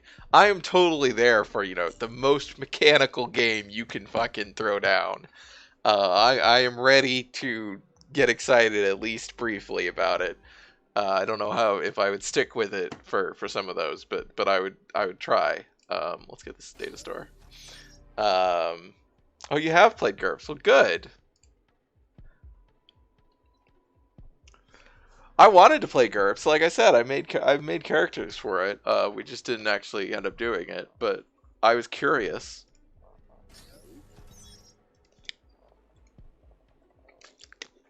All right, I think so. That's the barrels.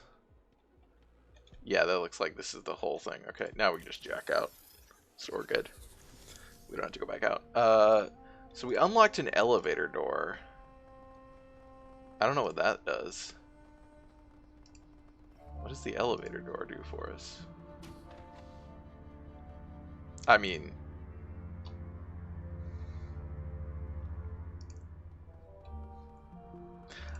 It's like, I guess I don't know what I was expecting. The elevator door leads to an elevator. What, who'd have thunk? If we bait the quarantine room, one of the team members will move through it to flank us. Since Tanjiro's program gives us access to their comm channels, we can choose who to draw in. The other three will enter through the front door. I can bait the quarantine room to draw in one of the samurai. They will split up, but they won't deviate from standard protocol very much. The remaining three will remain together. We have three choices. We can bring in Sasaki and eliminate our magical support. We could draw in Takagawa to cut down on long-range sniper fire, or we can draw in whoever the heavy gunner replacement is. We can only draw in one, however. Why not the leader, Captain? No, I need to face Ishida myself. This is a reckoning that has been years in coming. Guides waves a dismissive hand. Besides, the commander will never separate the majority from the majority of the squad unless there is no other choice.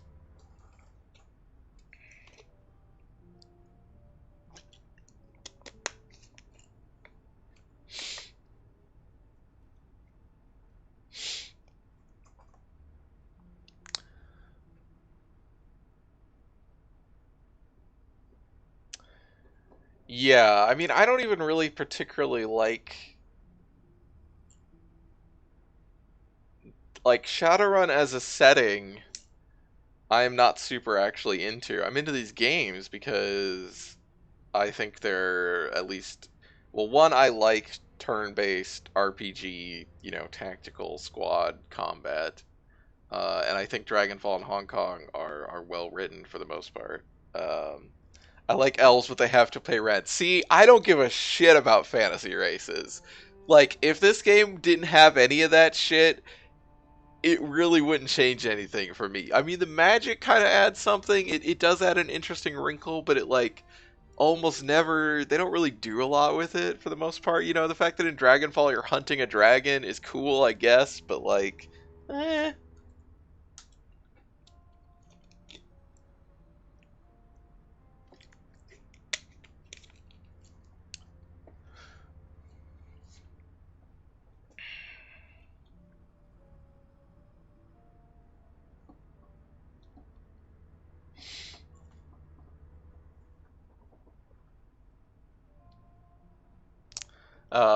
I So Sierra, you know about Chicago and Shadowrun, right?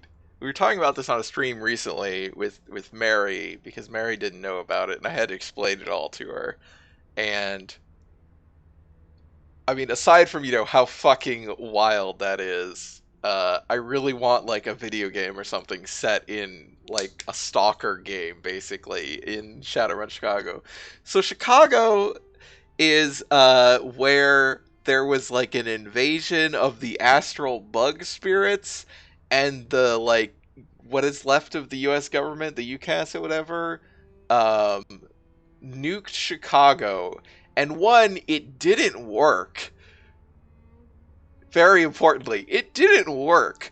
So they just ended up walling off Chicago, and Chicago is just this nuclear astral like bug zone that is just like a forbidden zone that is surrounded, and people sneak into it stalker style to like get weird shit out of it. And it's just this complete like crazy wasteland. Like it's the ultimate dungeon crawl of Shadowrun, compared to like corporate warehouses or whatever. It's an actual just like like mega dungeon type thing. Yeah, it's totally like tonally completely different from the rest of Shadowrun, and I really like the concept of it. And I really, yeah, city's haunted. Cox nuclear weapon. That's exactly what happened. Like, uh,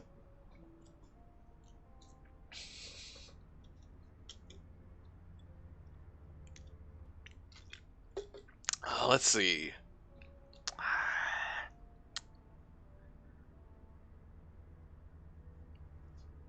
So the mage, these people are all dangerous. I got to decide who I want to get rid of.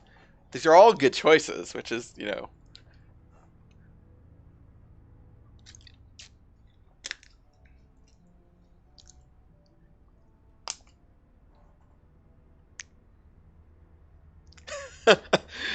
fucking love the trope of, oh no, bring out the big guns, nukes, and when it fucking does not work. Yeah, they nuked it from orbit because it was the only way to be sure, and it wasn't sure.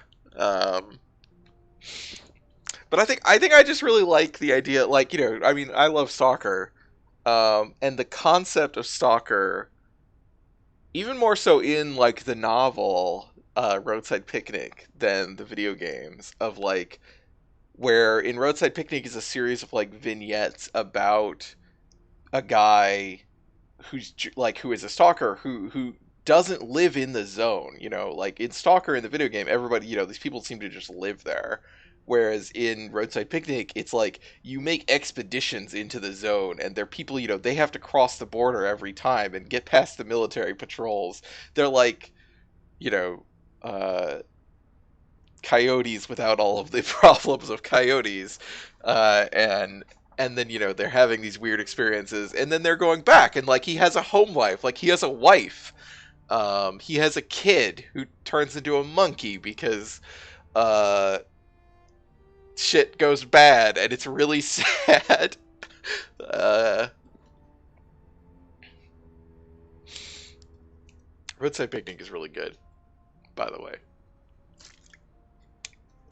God, I don't know who to take out.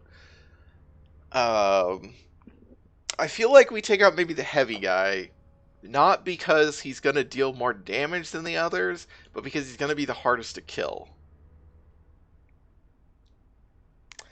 I feel like he's probably gonna be the most heavily armored, and therefore the others I could hopefully get down quickly.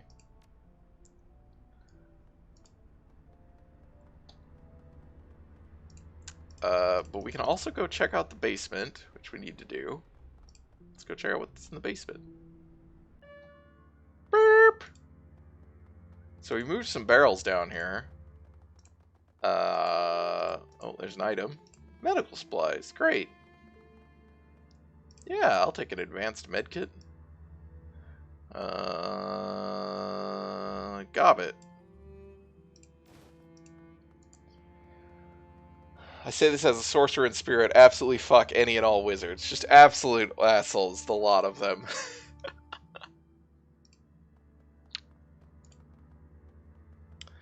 Secure the prototype drone. Oh, this is the... Oh, whoops. This is the signal alarms. Oh, I didn't actually read what that did. I assumed the drone was for the... Yeah. Gandalf, dick. Mickey Mouse and Fantasia, dick. I mean, this is true. Wait, what is this? Oh, that's the drone. Oh, this is also the alarms. Oh, so we can signal the alarms from down there.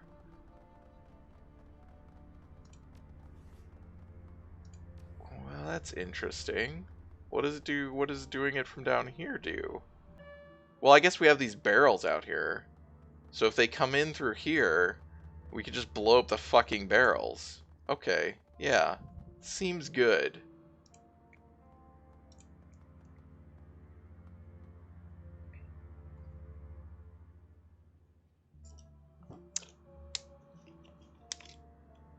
I mean, Fantasia's all about how Mickey Mouse is an asshole. Like, the other guy's also, the wizard is also an asshole, but like...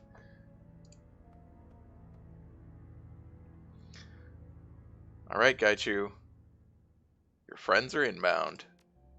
Let's do this. Now they'll learn what it is to face me in true combat. No more running, no more hiding. Tonight, we end this for good. Okay. Red Samurai arrival.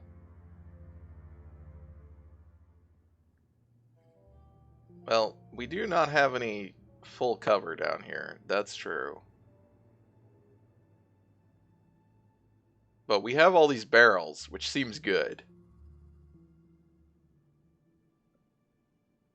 So I want to be like here-ish.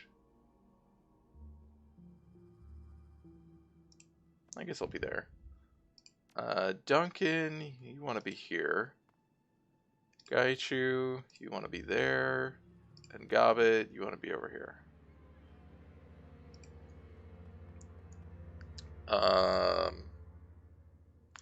Last 3 rounds.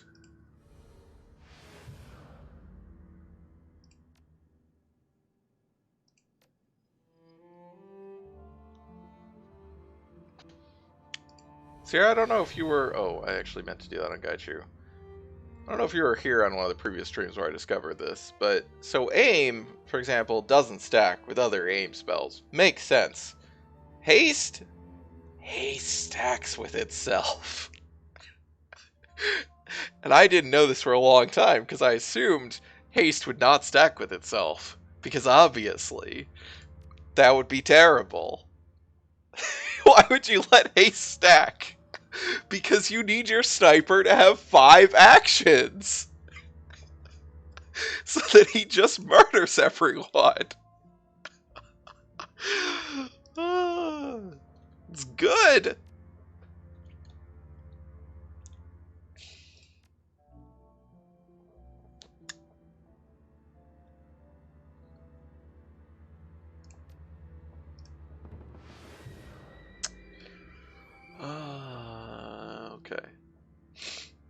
we haste on this turn?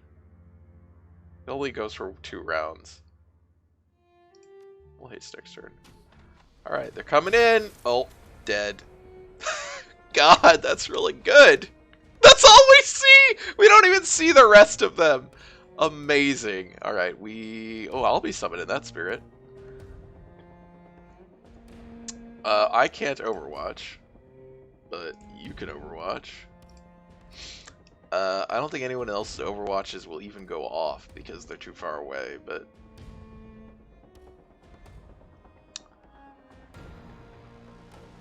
Oh, it actually says 1 round still.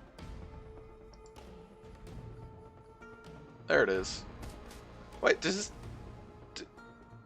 where's your fucking Overwatch, asshole? Okay. No Overwatch then. Alright. Well, 1, you gotta heal me. 2, you gotta haste Duncan. Then I'm gonna haste Duncan. Then I'm gonna summon a spirit, maybe? No, actually, I'll wait until next turn. I'm gonna shoot the barrel. Yep, seems good.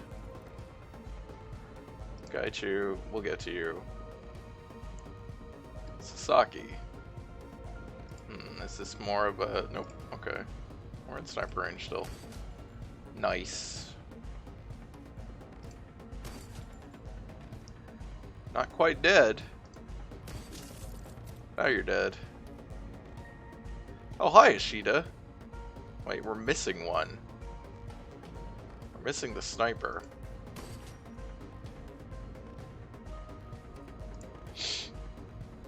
Let me try the beanbag shot. Oh, you hit! Oh, well, you hit, but you didn't actually do the thing, which is to remove AP. Alright. You wanna go fuck him up? Yeah, you wanna go try and fuck him up. This is what you're here for! Oh, he's in there! Oh, he's in there! He's hiding in the elevator!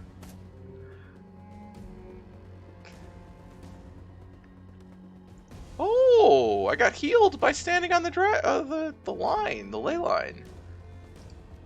That's neat. Oh, you want to fucking battle sniper me?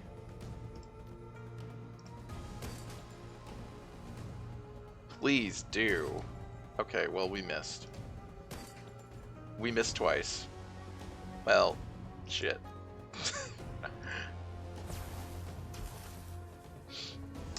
Sometimes it'd be like that.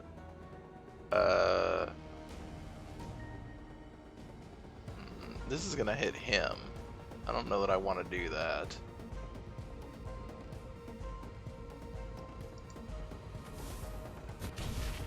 Never mind. Didn't hit me. I'm a god. Alright, that's not in range. But what is in range is summoning a spirit.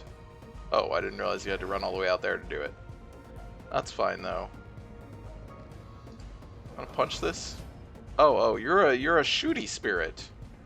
Oh wait, you have abilities. You have haste! The spirit can cast haste.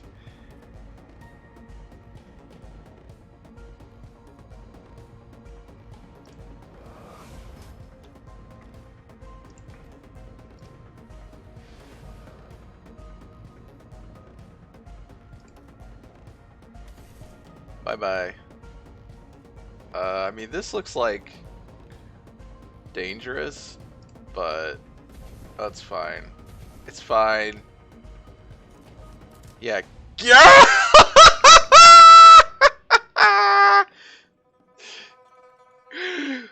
Gaichu, that's the way to kill your enemy, to kill your rival that you've been trying to kill this whole time, is to eat him.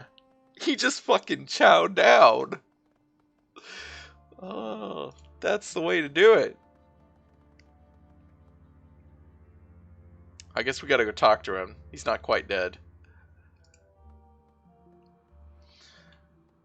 Wow, he looks good for having just had his, like, face ripped off. Ishida lies on the cold tile, gasping for breath. His armor is rent and tattered, but his eyes still burn with rage. He spits at Gaichu as you approach.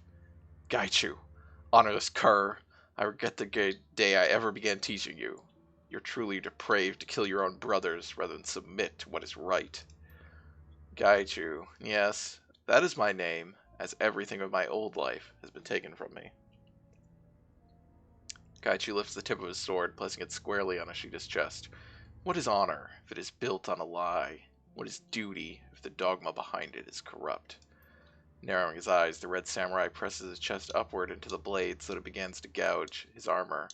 What do you know of it, vermin? Every red samurai who has become subhuman has taken their life. Everyone but you. You're a disgrace to the order and a disgrace to your people.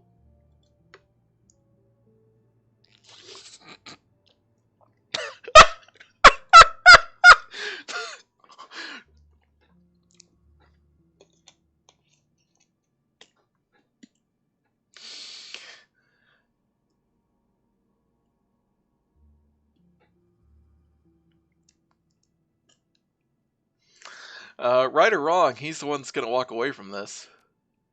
Gaichu bares his teeth in a wicked grin. For years you were taught that to be pure was to be powerful, that metahumans, the infected, and the deformed were to be scorned for their weakness. Yet here I stand, and there you lie, broken. You think a victory over Sasaki, Takagawa, and me makes you superior? Ha! Ishida's mouth twisted a cruel, sorrowful smile. Alright, thanks for hanging out, Sierra. Have a good night. You'll spend the rest of your useless days cowering in the darkness, eating the flesh of your betters. You're no better than an animal, skilled though you may be. Snarling in fury, Gaichu hurls his katana to the floor. He reaches out to grab Ishida by his collar, yanking him up so that their faces are only an inch apart. You said the Red Samurai were the best, the strongest, the most capable. Those who were non-human were unworthy of consideration. You told me that I would be better for having joined you. But it's a lie. I was infected, and I became better than I was. Your own blindness allowed me to escape, blind to my skill, and blind to the power of the impure. Gaichu lifts one hand, claws glittering in the pale warehouse light. His fingers splay out like an array of knives. I was not superior because I was Red Samurai. I was Red Samurai because I was superior. I choose my own fate. I make my own destiny. The ghoul draws his hand back, jagged shark's teeth bared as he presses them to Ishida's ear. I will show you the strength of my disease, Ishida. I will make you like me, and you will be cast out just as I was. I survived and remained intelligent because I have the will to do so. Can you say as much? I don't know about that. I thought we were just gonna murder him. Ishida's head falls back as he laughs, but the laughter turns to bloody coughing. You think I'll let you infect me, monster? I'll do what you were too weak to. I'll take my own life, like the 47 Ronin of old. Such a foolish boy. Foolish? You underestimate me, old man. Gaichu drops Ishida, his head bouncing off the tiled floor with a sharp crack. After I cripple your arms, you will have no means to kill yourself. The disease will burn through you like a fire, consuming every inch of your humanity. At this, Ishida stiffens. His eyes go cold with resolution. Then we shall see, Gaichu. If you're wrong, I shall meet you again in my next life and try to teach you to do better.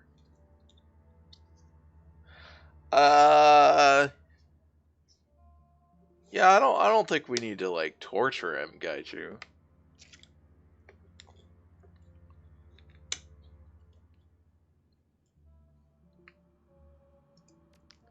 Gaichu whirls to face you, snarling. What do you know of it, Cade? Do you know what it is to be hunted at every turn, treated like an animal, and despised by all who see you? I could have stayed with the unit. I could have been the best of them.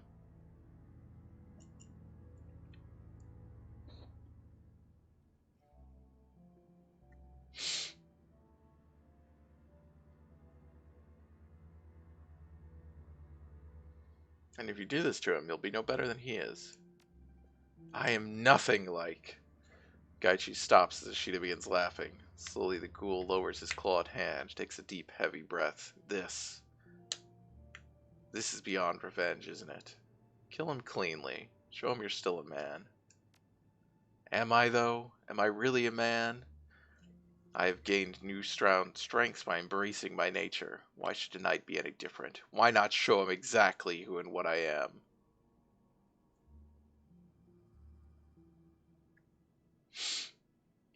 Because down that path lies the life of a feral ghoul, not a Ronin. Considering this for a long, quiet moment, Gaichu nods. He bends and picks up his sword. These are more incisive words than I expected to hear. Thank you. I'm sure if I deserve counsel as wise as yours, but I will take it. Gaichu turns back to Ishida and bows shallowly, but not insultingly so. I regret our friendship ends like this, Ishida. You taught me well, and you ran a fine unit. Perhaps in the next life, we can be comrades once more. Until then, goodbye. With that, Gaichu's sword flashes out, an arc of shining moonlight. As it passes Ishida's throat, a red fountain splashes into the night air. Ishida grits his teeth, slumping slowly to the floor. In the following seconds, the light dims from his eyes, and he expires without a sound. Gaichu regards his corpse for several heartbeats, and then his sword flashes back into its saya. We are done here, Cade. I'm free. Let us go home.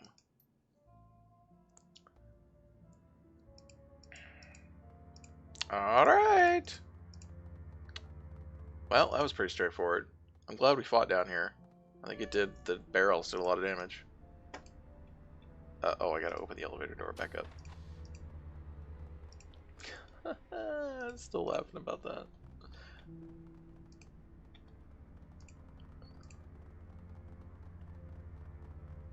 Yeah, so if they came in through here, I guess you'd have this big room, but I liked fighting them even though I like the range of my sniper. I mean, they had long range too, so yeah. Let's go back to Hyoi. We did it. We actually, wow, that was a fast mission. Normally they're a lot longer. That was really quick. It was like an hour. Oh, look at those babies sleeping. Sleeping babas.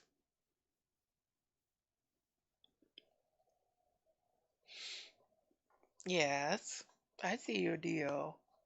Alright. The sun's rays paint Hong Kong's mountains in a palette of orange and gold as they speed by outside the train. With a final flash, the sun dips below the horizon, foretelling the inevitable ascent into night. Gaichu is silent as you walk back to the MTR station. He stares out the window, seeing nothing but the shadows of astral space, lost in thought. With Ishida's death, the ties between Gaichu and the Red Samurai have finally, decisively, been severed.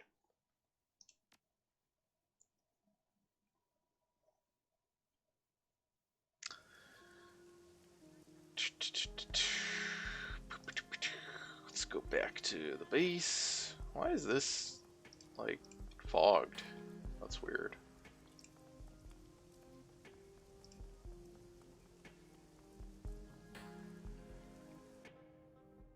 Yes, let us claim payment. Ooh, do we all level up? Oops, no, I don't have messages. I just need to go to jobs. Sell the experimental Rinraku drone. Brave of you to do side work without telling me. Or stupid, take your pick. Luckily, Auntie Chang knows plenty of buyers for your new toy. I'll send a fighter's fee over to you right away. Thanks. Nope. Product launch schedule. Yeah. Ooh, goody. Look at all that money.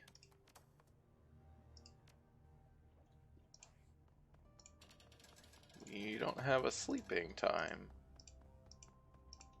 Interesting. Let's talk to Duncan.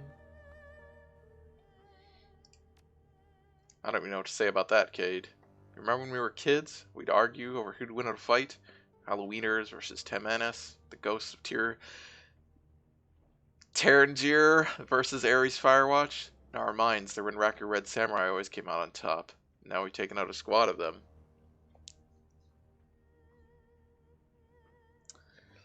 We're moving up in the world. Yeah, I guess so. Brow furrows. Funny. I don't feel any different than I did before. Just kinda empty. Anyway, I guess it's good that we helped guide you out. I still don't feel comfortable having the corpse eater around, but maybe he'll feel a little more indebted to us now than he did before. I don't know. It's a lot to process. I don't know what else to say.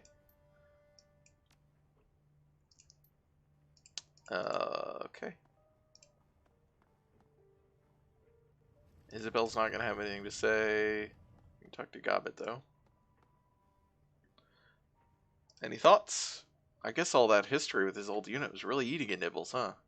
Gobbet folds her arms, glancing off into the distance. I wasn't too happy with him being here when you first invited him to join the team, you know, but I was wrong. He's a solid asset. Maybe not the most talkative, but a good guy to have in your corner.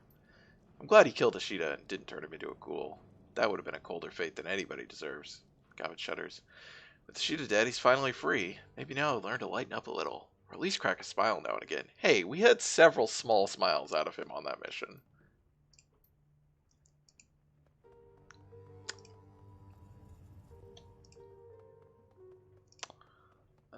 We could probably talk to Ractor, even though we didn't take him with us. He's probably got more to say about being a fucking psychopath.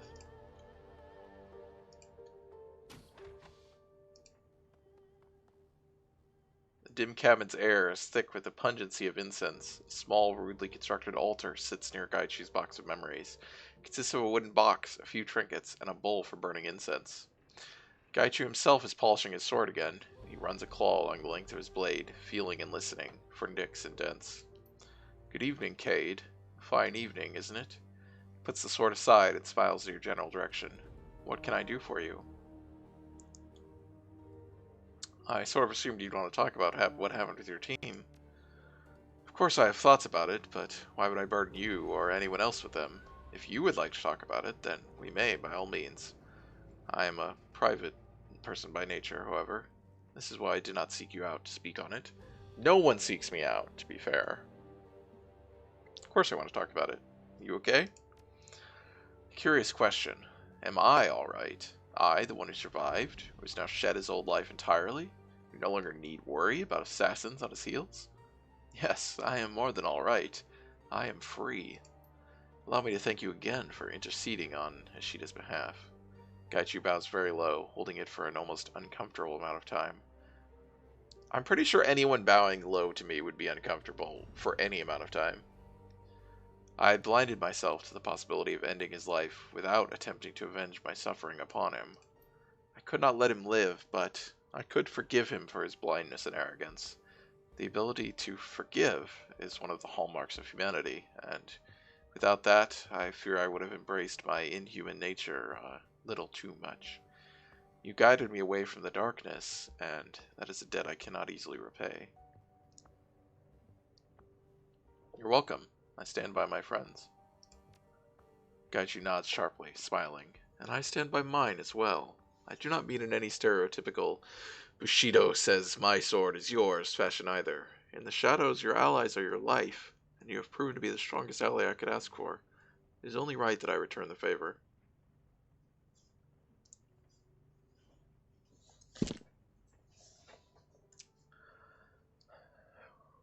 What will you do now?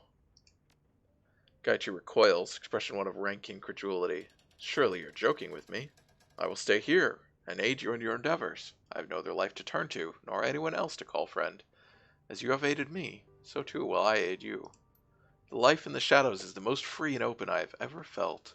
I have no desire to go or do anything else. Perhaps later I will, but not anytime soon. Do you regret having to kill your old unit? Gaichu cocks his head as he ponders this. After a long moment he shakes his head. No, I do not believe I do. We were locked in a dance that could only end with my death or theirs. We chose that path, consciously or not, and I am unwilling to die so that they could live. I value my life, even changed as it is. Their insistence on following the strictures of their duty ensured this end, just as surely as my refusal to die did. I regret only that circumstance and training lead us to this point. They were still family to me, even at the end. But if your family turned on you and tried to kill you, you would still defend yourself. Has killing your old unit changed your outlook on life? Yes. Yes, I think it has. I had thought that embracing my nature as a ghoul would be enough to allow me to survive, become the thing you have been cursed with, so to speak. But I do not think that is true anymore. Instinct has to be tempered with forethought and logic, or the hunger and rage could overwhelm me. I must be careful not to let emotion rule over my self-control. But this shows the synergy of how a strong soul can survive this disease, if they take care and are mindful. Perhaps I can show others that we are not all mindless beasts. Regardless, Sheeta's sword is now mine. It is a newer blade than my own, and appears to be made with some manner of enhanced Decote process along the tungsten carbide edge. Or egged. Lifts his katana, running one claw down the back of the blade. I have noticed a marked improvement in my speed when using it, particularly with follow-through moves. Should an enemy fall to this sword, I will be able to reposition much more rapidly. Thanks for explaining the game benefit of killing that guy. What did you think of the last mission? This is what we were already talking about, is it not? Yeah. Gotcha's my buddy. 7 times a Ronin. Got our achievement.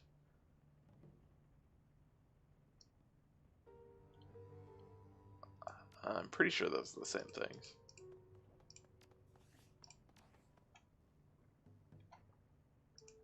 Hey, Rector. Rector's shop is alive with motion. Wall-mounted tools, hammer, and spark, each according to its own rhythm. The cacophony reverberates in the metal confines of the converted engine room, attacking your ears as the light of acetylene torches stabs your eyes. My friend, you've come back. Rector turns toward you. His boots are off, and you can see the metallic gleam of his feet. Freed from the confines of his boots, the appendages have unfolded. Clawed, gripping toes splay out in all directions, at least 8 to a foot. They look alien and predatory, like the talons of some great carnivorous bird. I wasn't convinced you'd want to continue our little chats after last time. From under his desk, a glint of light catches your eye. Koshai. I'm glad that I was wrong.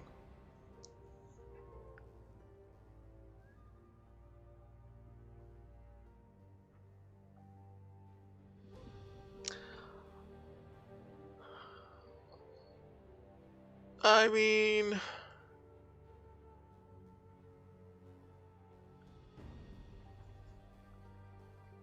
I debated it.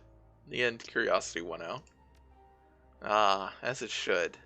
He turns, the sound of metal on metal filling your ears. So, what should we talk about? I see the shop is up and running again. What are you working on now? More options for Koshai, as always. He's still far from perfect, but every iteration inches him closer. Ractor, what's up with your feet? The replacements that I was fitted with all those many years ago, the many talon-like toes splay out from his feet, claw at the ground, scraping against the metal flooring. They have been modified somewhat between then and now, as you can see. Improved.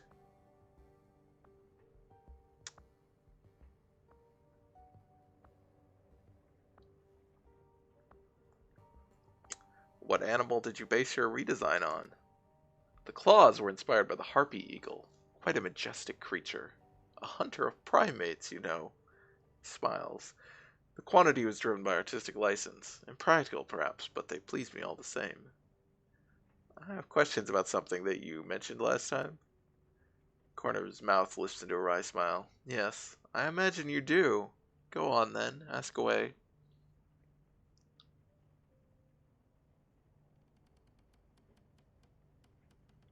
You said that you were diagnosed as a psychopath when you were 8. What led to that diagnosis? My mother had me tested. She'd always kept a watchful eye on me. Obsessively so, truth be told. It was a rather poor way to experience childhood. Why was she watching you? What'd you do? Very little. She blew my childhood behaviors out of proportion, I'm afraid. Woman had always been motivated by fear. He sighs. She had her reasons, I suppose. Define very little for me. A neighbor had a pet rooster. It would crow at strange hours and wake me up. It woke everybody up. We all hated that rooster. He shrugs. So one day I cut his throat with a hobby knife. Did this bird have a name? Chanticleer. I suppose that my neighbor thought himself very clever. He was a self-congratulatory fool, and his bird was a pest, so I gave it the send-off that it deserved. You killed a neighbor's pet. That isn't very little. In a puritanical mood, are we? So tiresome. I eliminated a public nuisance. You steal and kill for money. Next time you feel like moralizing, focus on your own ethical deficiencies. I wasn't moralizing, Ractor. I was just saying it's understandable for a mother to be concerned. As I was saying, my mother walked in on me as I was studying the body. One look, and I could see it in her eyes. Grim certainty, and a sense of righteous justification for a lifetime of suspicion. She hauled me before a psychiatrist the next day. So after you were diagnosed, what happened?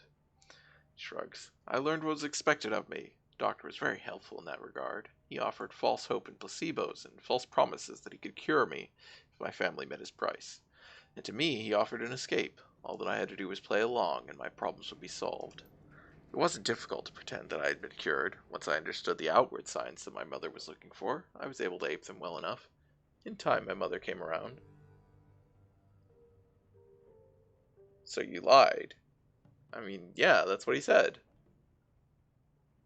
Well, in your place, I would have done the same thing. I mean, yeah, I would have. Of course you would have. Anyone would. Not everybody would succeed, of course. At the risk of sounding immodest, my natural talents for acting and mimicry are quite impressive.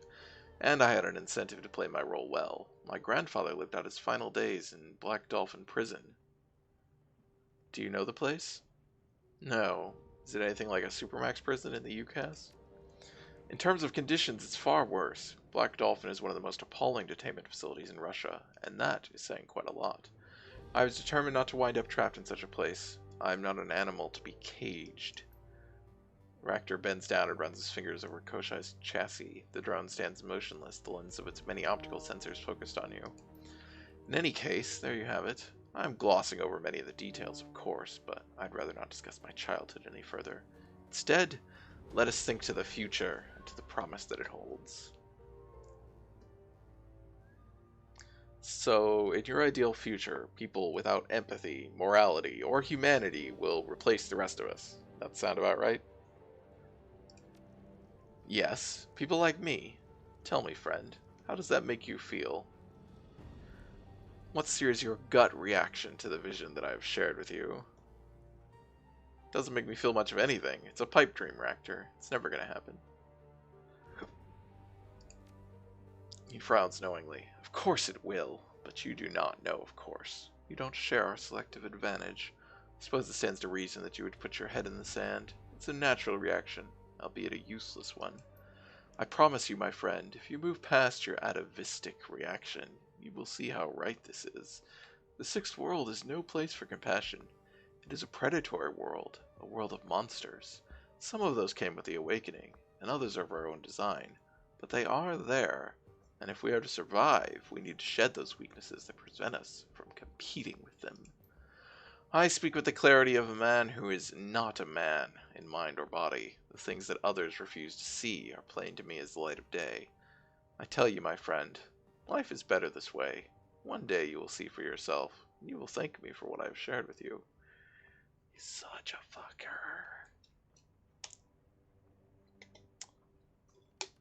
If what you believe is true, if people with your condition will inherit the earth, how long do you think that can last? Indefinitely. What makes you ask? Psychopaths are born predators. Ever heard of a natural ecosystem made up of nothing but predators? You're suggesting that we'll burn ourselves out, annihilate ourselves. I will concede that it's possible, but I think it unlikely. This is the Sixth World after all. Even if meta-humanity is supplanted by post-humanity, there will be other forces at work in the world. We will not be alone.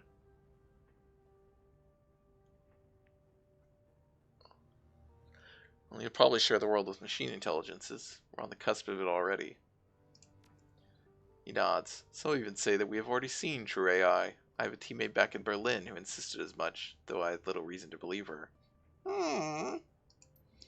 As you say, we will likely have to contend with artificial intelligence in the near future. But think of the present, my friend.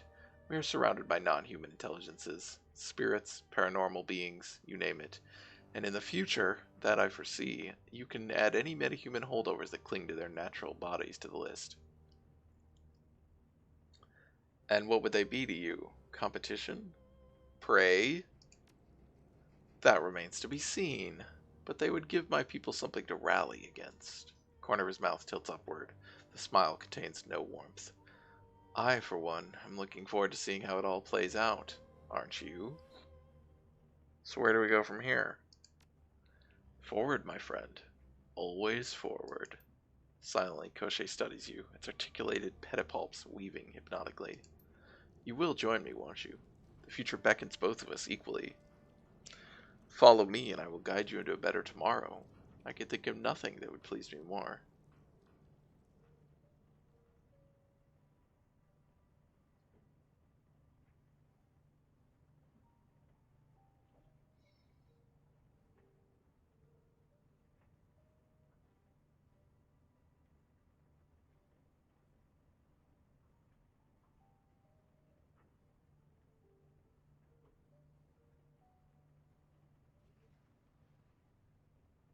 I mean, he's not. I don't think he's sick. I think he's just fucked up.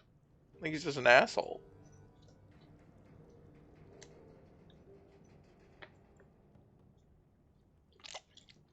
I'll agree to disagree about your perfect future. For the present, though, you have my support. Very good, my friend. Nothing else, I will have ample time to convince you. But in the immediate future, there is the small matter of the walled city to contend with. I will, of course, continue to help as best I can. I need balance as badly as you do, and it is in my best interest to keep them alive. Glad to have you with us, Ractor. It isn't often that a guy gets a chance to work with the man of the future. Chuckles. No, I suppose not. And now, if you'll excuse me.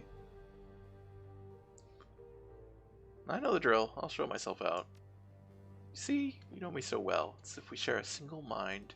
He nods, smiling. Goodbye. What a creepy fuck. We get our final levels. 4 rounds. That's good. That's fine. Consume spirit. That doesn't matter. Definitely want that. Isabel. Wait, did we not? No, we did choose that. Okay. Strips 1 armor. Isabel's jacked in the Matrix. Oh yeah, we don't care about that. Lethal Force. Throwback incoming grenades. Which is very funny. I don't know how good it is, but it's funny. Or a gas grenade.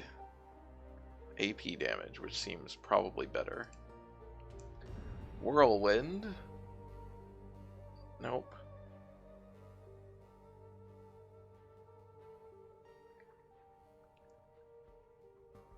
Yep, that's good.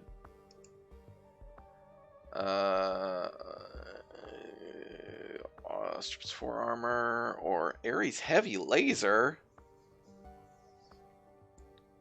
Oh yes, please. That's good. So let's see here. So this is the only one we're unsure about. The gas grenade is probably better.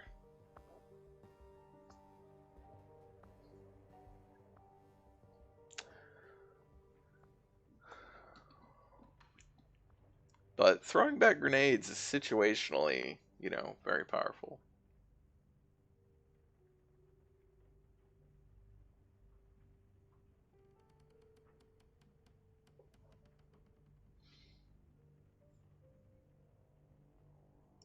Let's get that though. Alright, exit. Let's go see if anyone has anything to say. I'm guessing no one has any talking at this point. Kinda seems like we're...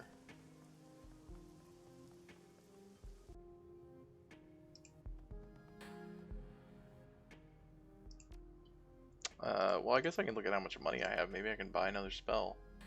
Or a new gun. Okay.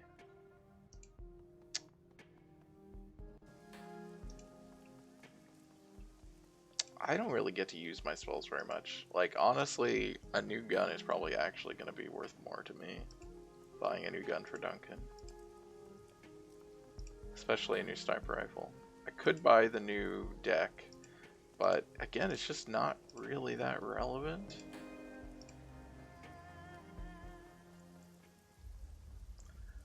The young troll bouncer is as far from alert as he's likely ever been. Men and women pass through the front door without earning even a glance from Freddy. Just taps away at the screen of a tablet, oblivious to the world. Taking a break, Freddy? Uh-huh. Earthed Freddy! Finally looks up. Oh, it's you. Sorry about that. Just making some final arrangements. My father thinks I'm not ready for the big time. Thinks I'm not strong enough or resourceful enough or whatever. But I'm proving him wrong already. See, I got it all figured out. The Hell Thunder crew's been found in the south mostly, out among the islands there. The Star Ferry service operates all throughout that region, so I just need to head down to Stanley and start hopping ferries till I hear the drums. They play the drums. Do you know that? That's why I've been practicing. I've got a plus-side capsule reserved at the Dynasty Mansion in Stanley, and I got enough cash to cover that and the ferry rides for about 2 months. And get this, Stanley is also known as Chek Chu, which means bandit's post. Why? Because of pirates. It's a sign, I'm telling you. Also got a lead on someone with the Tolo Vori down there who may be able to help. He's got connections inside the Yama. Tetsu, they pretty much run the marine department these days. They monitor the ships coming and going. So if pirates hit, they'll know. And once they know, my guy will make sure that I know. It's all coming together. I'll show my boss what I'm made of. I'm leaving as soon as I get my loose ends tied up.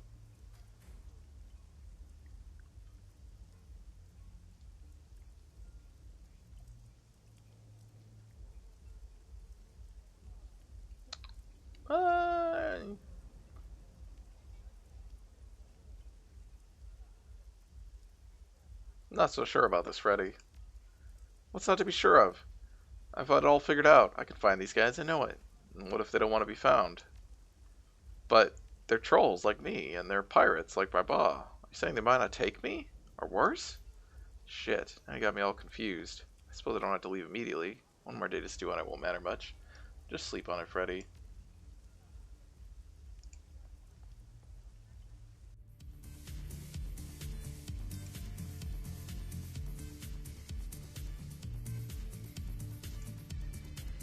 Alright, I guess, yeah, now we're done with these guys for now.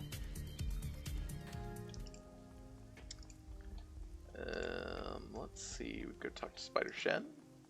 She might have something to say. They.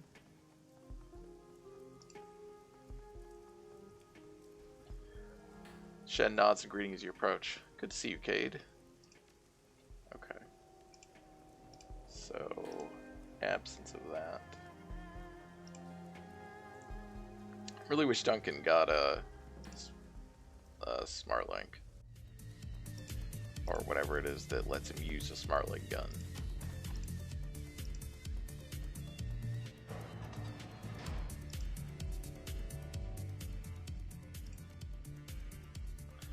So, let's see here.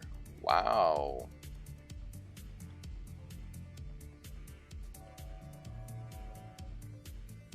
It's really funny, this is like the high, like, this isn't any heavier than the other armor that you can get for any of the other ones. Look at all those grenades. How much does a top-end grenade cost? Only 175. It's not that good though, it's only 20 damage. Which is just a fireball without the ongoing damage. SMGs, we need to get down to rifles.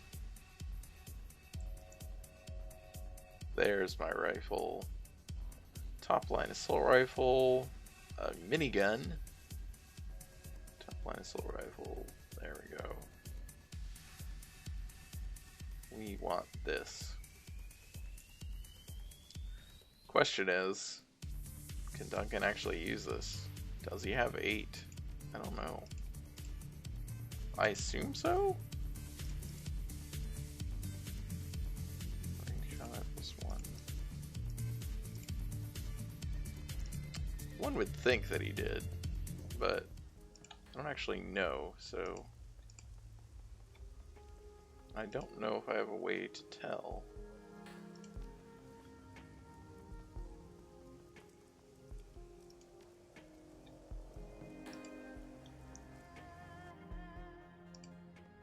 if I go to like, I don't think I can go into here. I don't think this helps. No, it doesn't.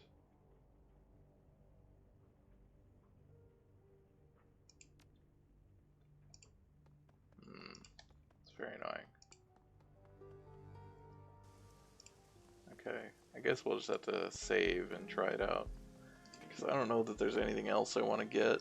I think a better sniper rifle would be nice. I don't really need any more spells. I'm fine on spells.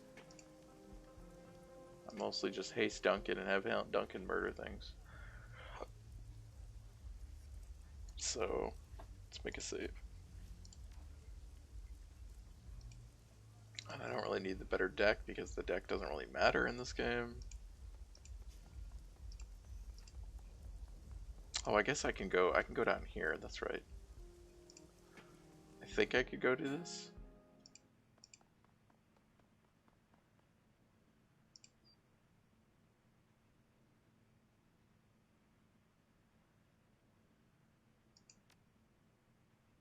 Yeah.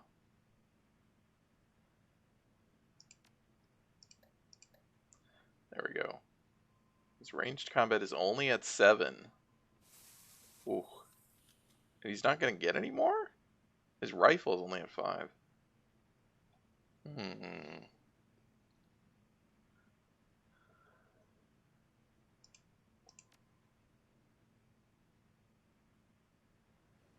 Well, what would I get him?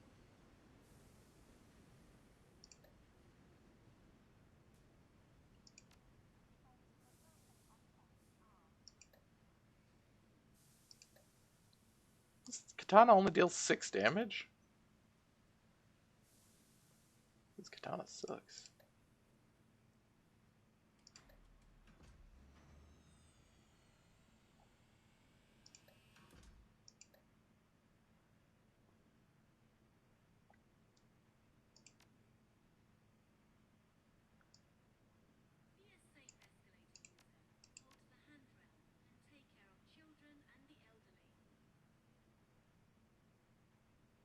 What does she have?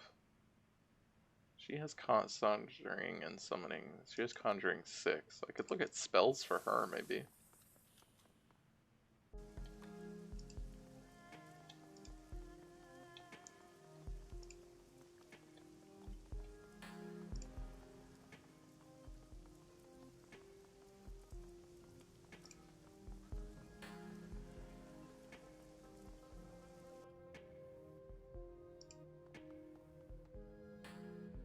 I know it didn't seem like the high level conjuring spells were very good though. It seems like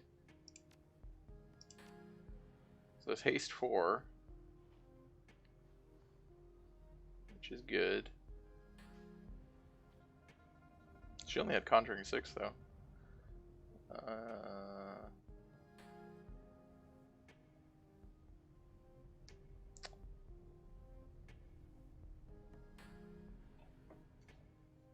Last 1 round. Ooh. This is conjuring 7. She can't use it. That one's not bad. It's basically a stun for 2 rounds. Just an ally's chance to be hit. Shadow. It's not good.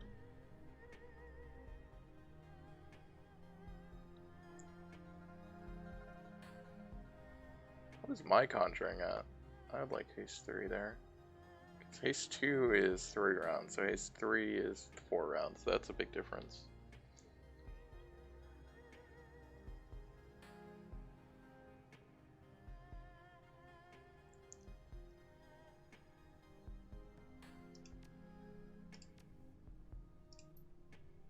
I think my conjuring is pretty low though. Yeah, it's at 3. Oof. My charisma is only at 4. I don't know that I can even get that much. I can see though. To 6.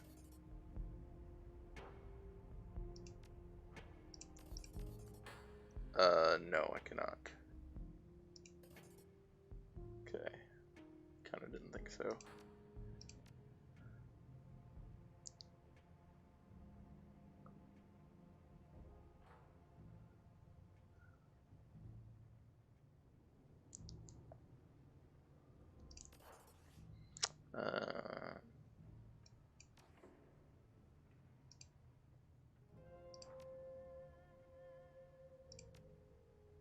So spells, I could get Chain Lightning. It's not that bad.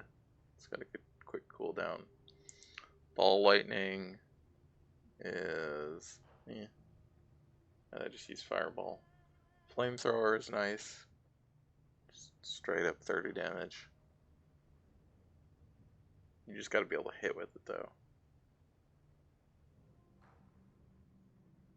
Chain Lightning might be nice for cleaning up people.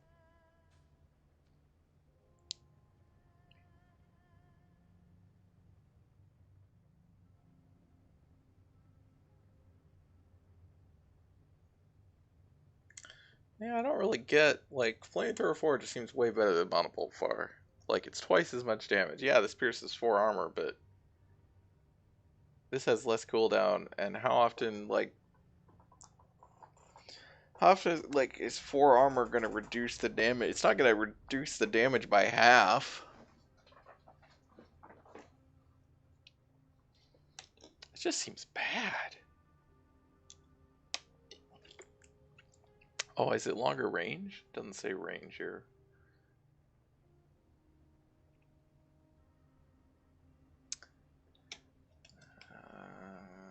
So Chain Lightning and Fireball maybe. Because I can sell stuff that I actually have. Like I could sell, some of these. How much do I have? Yeah, I would only need to sell one of these. I would sell Monobolt.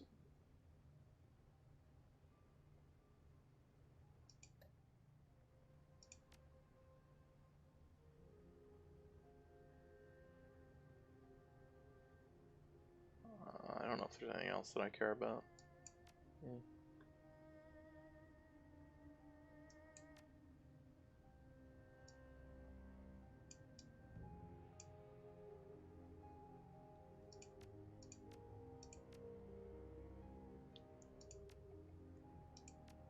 So if I got... Oh, that's a good point. What would I replace?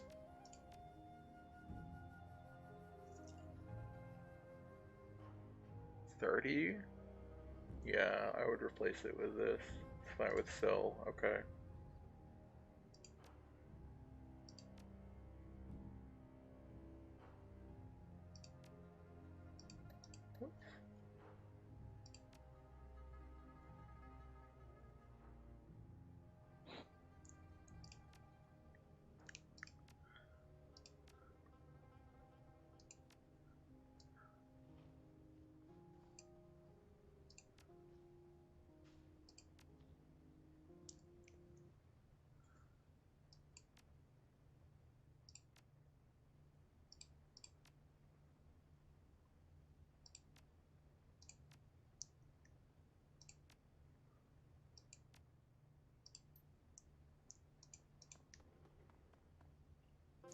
Alright, well, we'll go start the next one, I guess. We don't have that much time left.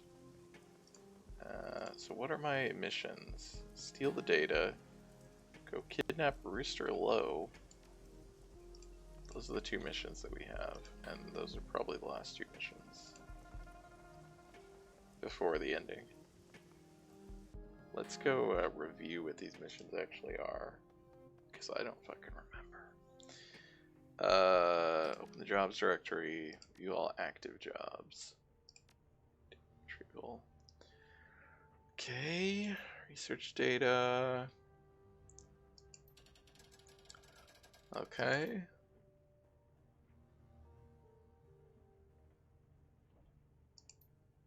It's a boat. Restaurant job.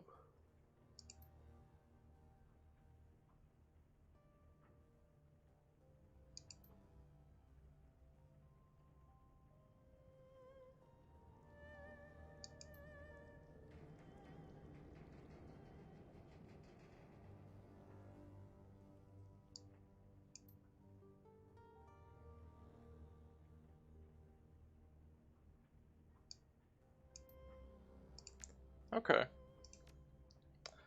Those are both pretty straightforward.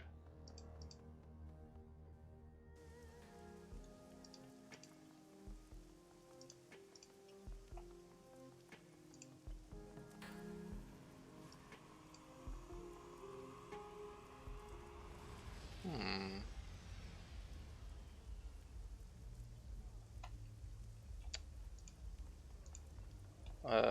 Kidnapping the guy's fine. We'll go do that.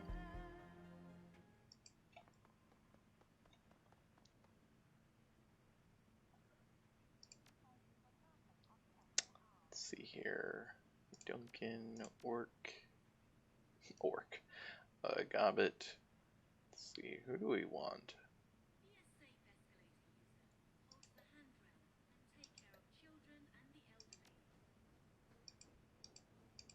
Smart proximity mine, that's cool.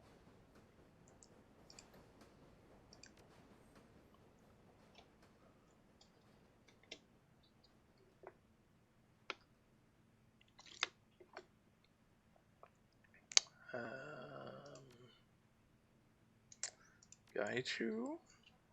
I mean, we probably should. Just seems like this is going to be more of a.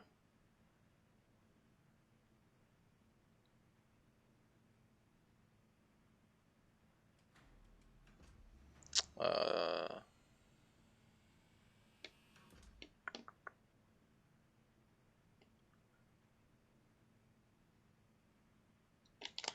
if it's a stealth mission, then we don't really need Rector or Gaichu for that matter.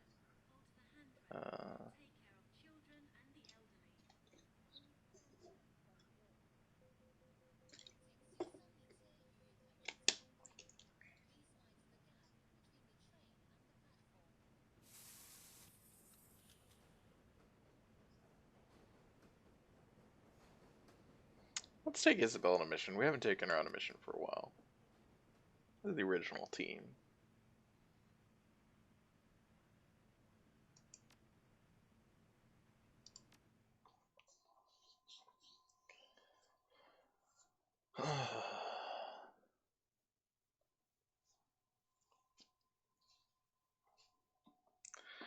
A tangle of marine decorum, restless lights, and ambrosial scents mingle atop a floating quay to accent the Shangri-La, Aberdeen Harbor's premier dining location. With competitive views of the surrounding bay, the restaurant attracts a steady crowd of tourists and wuxing personnel. The primary money man for the 289s, Chung Sing Rooster Low, is enjoying a rare meal outside of Triad Hill territory. Intel says he's set up in one of the restaurant's private dining rooms, but he's not alone. Rooster keeps a personal bodyguard, a notorious orc called the Talon, in addition to his regular security detail. You've seen photos of the Talon's handiwork. Body so battered it's hard to tell where one bruise ends and the next begins. Your mission: locate Rooster, extract him from Shangri-La, and deliver him to your client, alive. Simple, fast, low profile. Of course, even the simplest of runs can go sideways. Oh, excuse me.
You have unspent karma.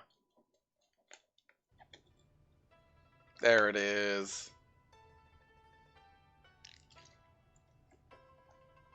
Look at all this unspent karma. What does this do? Oh, right.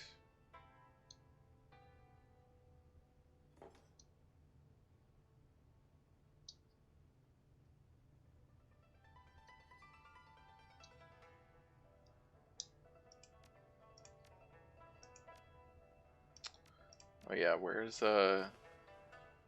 there's Overwatch.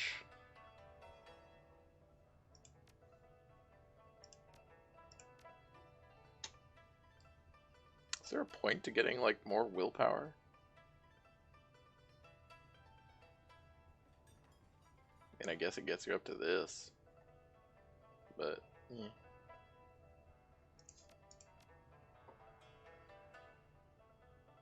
unless there's actual spells that require it.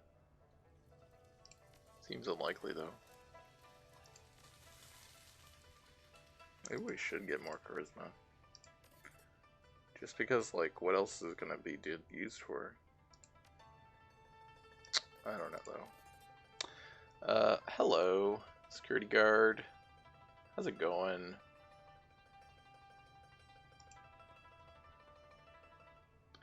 Stepping into the anterior hallway of the Shangri-La, you're confronted by a massive wall of troll, the restaurant's front door security. He speaks with surprising elocution. Welcome to the Shangri-La. We strive to provide our patrons with an exquisite dining experience. If you have any questions or require special accommodations, don't hesitate to speak with our staff. Looks like I've got my pick of tables. I'm sorry, but this is not a seat-yourself establishment. If you'd like to choose where you sit, I suggest you make a reservation for one of the private rooms upstairs. Looks you up and down, frowns. Please keep in mind that any disturbances will be promptly de-escalated by our security. We reserve the right to bar service to unruly patrons. Thank you, and enjoy your meal.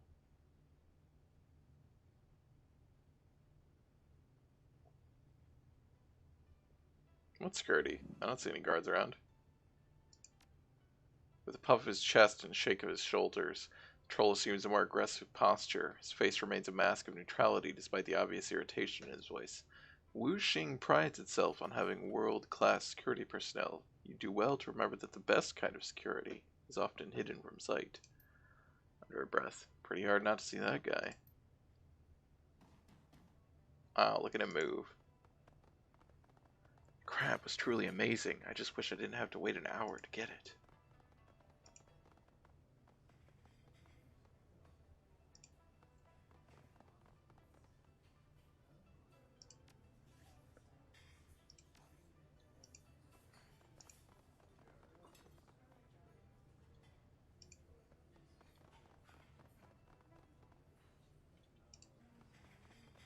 Henry. Oh, look, it's Henry.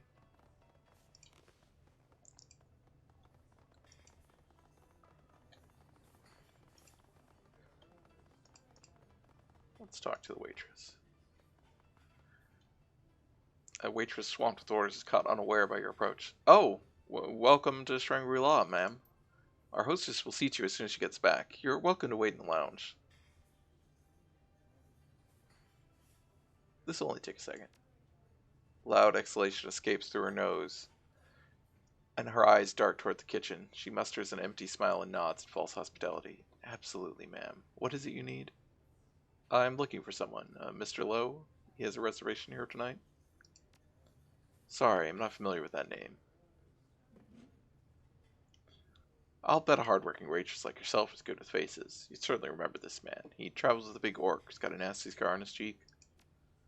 She fiddles with a scratch pad and eyes the plenteous orders scrawled across his top page. After a moment of consideration, she speaks. I might know the orc, if it's who he's thinking of. He only comes around a couple times a year. I've never served him, but I've heard he gets real pushy with the other waiters. Pushy, huh? Why's that? He's allergic to shellfish, I think. I get so many orders. Sometimes mistakes are made. A hint of fear flashed across her face. Ah, I didn't just say that. I can assure you our service is second to none. She nervously peeks over her shoulder.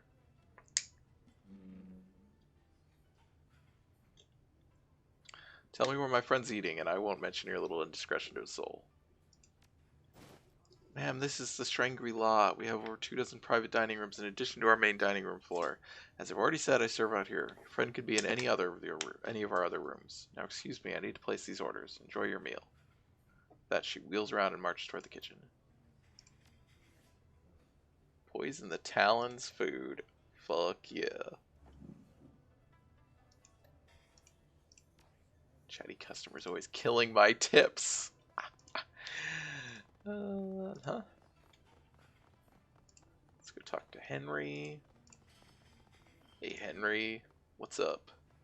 A well-dressed man sits alone at the bar, elbows propped up atop the corner. His face is hard, eyes blank. He swirls the contents of his half-empty glass, as if in a stupor.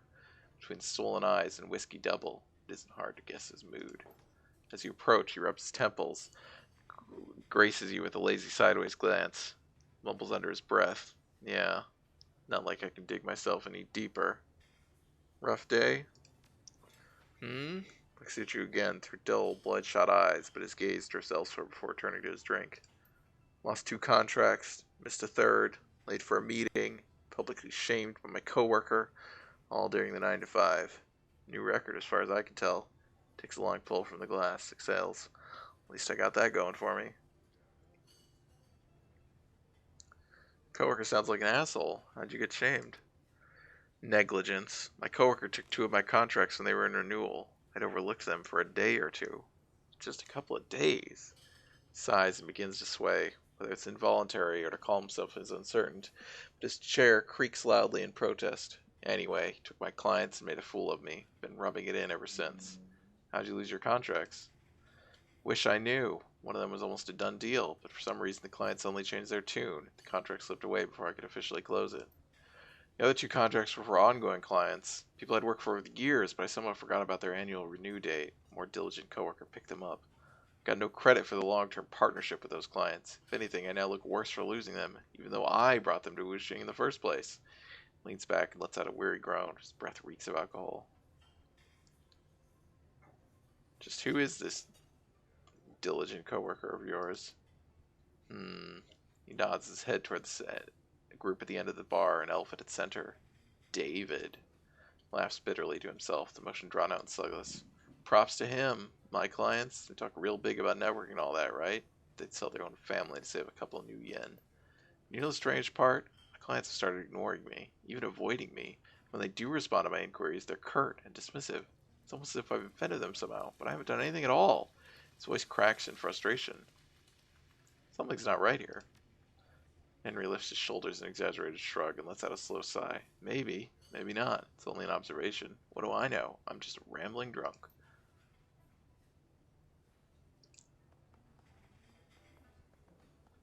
David is all smiles. Just finished a joke to the uproarious laughter of his party. Hello, friend. Trying to get out on this joviality? You're welcome to join us for the next round. His words bleed into each other. This isn't his first drink. What are we celebrating? My recent successes. Through some hard work and a little businessly persuasion, he winks at you knowingly, I sealed 2 contracts and a third is on the way. Hey, congratulations. Next round's on me. David beams. Here's a real friend. Come, let's drink. He slams back a shot and hoots with satisfaction. Much appreciated. Thank you, my good woman. So, from one friend to another, how'd you bag all those contracts in one day?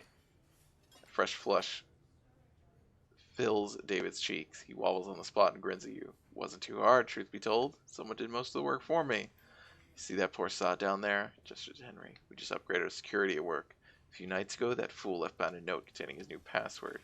I wrote it down and had some fun. Sent nasty messages to his clients, removed a couple appointments from his schedule.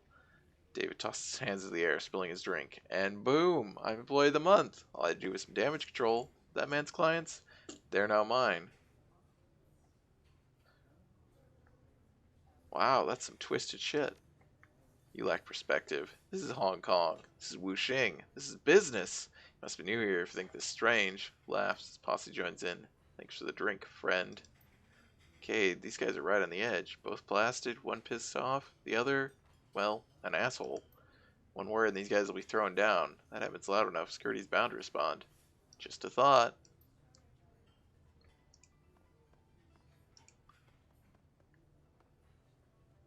So my guess is we stage a distraction so that we can access the ordering computer, hopefully.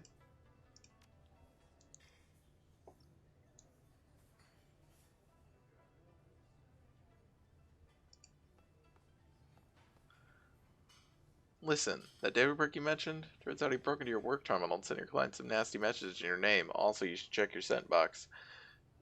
more regularly. Then he swooped in and stole them. A stark of sobriety washes over Henry. The dullness in his eyes drains away, and he sits up alarmed. That explains why no one would return my messages. With a grunt, he smashes his fist into the counter. He turns toward David and mutters through clenched teeth. He wants to play dirty. I can handle it. I can handle him. He jumps up and marches toward David.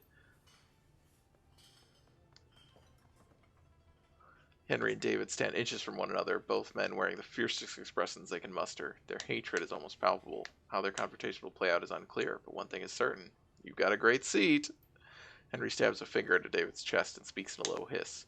You stole my business, and I know it. You might have picked this fight, but I'm gonna win it. Fair and fucking square. Show you how those with integrity operate, you cheat. David's mouth eases into a contented smirk. You want to lose face twice in one day? I'm happy to oblige, but not in here. I'll be damned if Shangri-La bans me for thrashing a worthless crab stain like you on their property. Let's finish this outside. Now. Fine, but I don't think this will give you any sort of advantage. It only means I won't have to hold back. Let's go. Oh no! That didn't work! Oh, we created a version outside the restaurant. Okay, I guess it did work.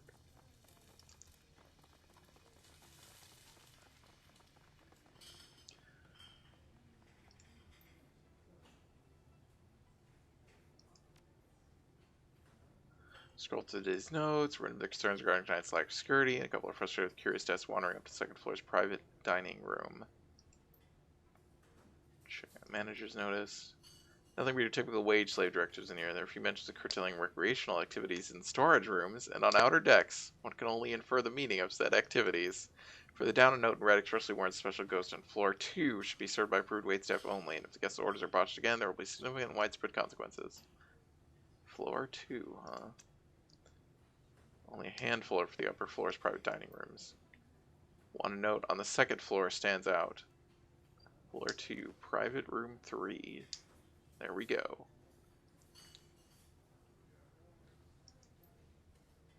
Enter new order. View or place orders following many of the dining room charts and broken out in servers' rooms. A large comp button in the upper right corner has look icon on it. Lock icon. This was being too liberal with the free drinks. Looks like you need a server's code.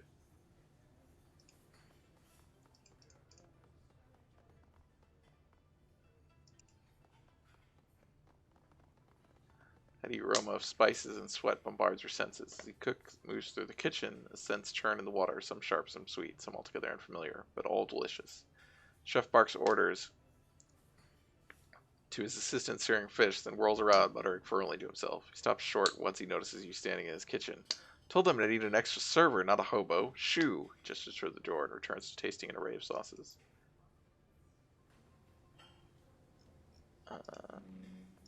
Seems like that may not work.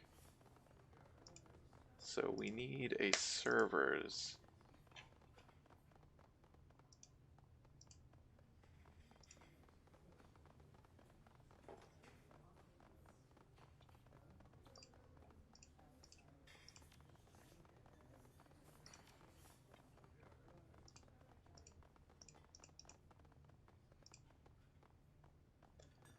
Sorry, ma'am. This area's off limits. What's the problem?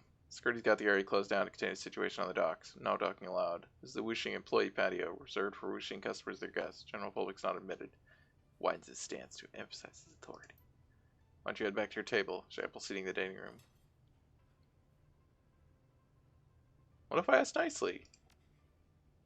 Sorry, but not even the mighty please and thank you will help you here. So that didn't distract the security?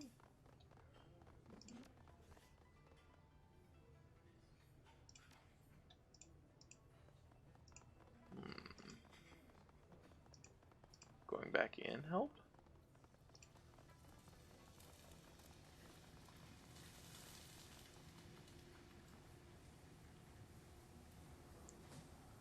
No guests in the kitchen. Out. I demand to speak to the head chef.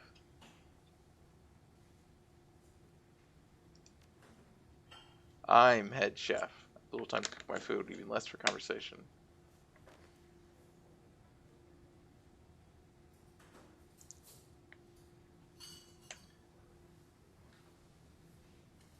guest here, and I deserve answers to my questions. Let's make it quick.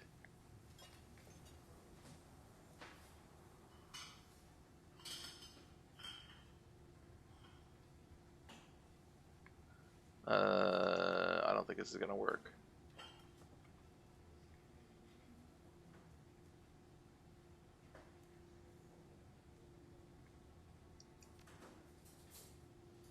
Okay, gave two of my cooks broken ribs and watched a set of black eyes.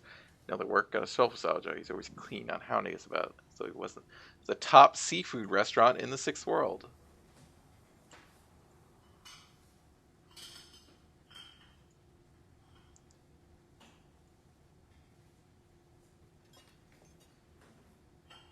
Right. So what would it take for him to wind up with a few shrimp in his meal tonight?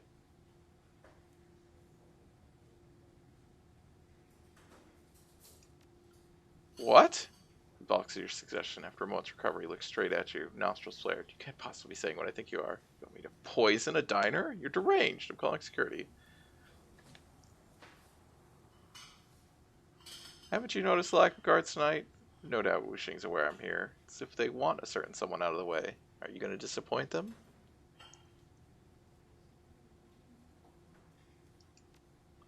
Chef nervously wrings his towel between his hands, stares at the sumptuous plates of food waiting to be eaten, a glance over his shoulder, a shake of his head, and he smiles, a small wry thing. You know, he never appreciated our cuisine, our art. I think a special thanks is in order. See yourself out, won't you?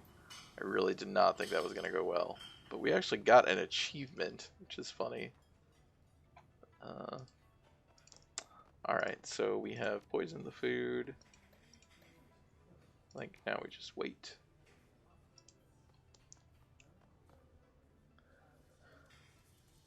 The gnarled bar stool offers little in the way of comfort. A quick look around reveals the disparity between the restaurant proper and the bar, the latter of which appears neglected in comparison to the pristine dining room. Old, dried drink rings dapple the counter's uneven surface, and angry scratches run down its length. But you got time to kill before Rooster arrives. This is as good a spot as any to wait. Have a seat and wait. We're not getting drunk. Minutes tick away. Rooster should be here any minute now.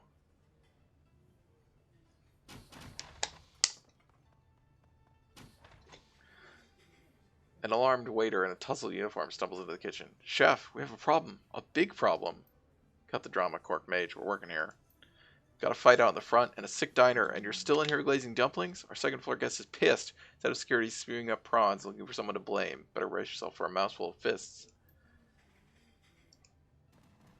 Oh. A howl and several thumps catch the cooking staff's attention. Apprehensive glances are tossed around their kitchen, their fear abruptly confirmed as a huge orc bursts into the room. The jagged scar on the orc's cheek matches your client's description of the Talon, or it would if the Talon's face were in a lumpy, swollen, seeping mess. Oh! Talon's face flushes in anger, or perhaps the side effect of the allergy, as he raises the knobby figure to the room. What is wrong with this place? His swollen lips spit more saliva than sounds. Excuse me, sir, you're holding the kitchen up. If you have any questions or concerns, speak to our host up front. He rounds on the chef, shoulders raised in disbelief. I've got a concern, all right. A concern regarding this shit house you call a restaurant. This is the third time you slobheads have fucked up my order. If I'm regularly forced to choke down your garbage, I expect at the least some substitutions to be followed. No shellfish. Get it right, or next time someone's going to end up a whole lot worse than maimed. Duncan turns to you, eyebrows raised. Call me short-fused. Maybe now you'll think twice for ragging on me to things heat up. Oh no, I'll never stop ragging on you, Duncan.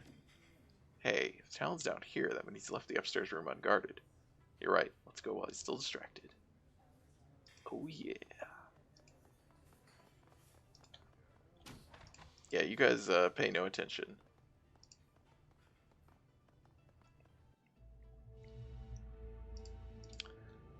It's room 3? Well, I was gonna say it's room 3, but apparently there's no, only one room. Oh, hi. Are you Rooster? Inside the private dining room, you're immediately greeted by the piercing stare of two massive dragon statues. The flickering lights are just bright enough to illuminate their bronze bodies, the effect an eerie illusion of slithering scales. Across the room stands your target, Chung Sing Rooster Low, hands trembling at his sides. A single anxious guard stands near the door. Something has them on edge. The talent is missing. Sweat drips down Rooster's gaunt face. His eyes dart back and forth across the room, trying to size you up, to assess the situation.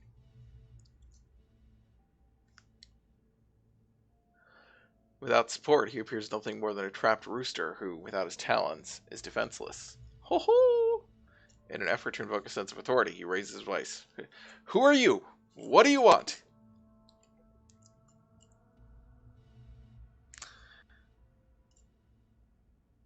I've come to deliver you to my client, Mr. Lowe. Don't worry. I specified that you are not to be harmed. Zoe? Where's the talon? Where's the rest of my security? A second passes while his eyes scour the room, looking for someone, anyone, to come to his aid. Never you mind. Just get this street tramp out of here. Yes, sir.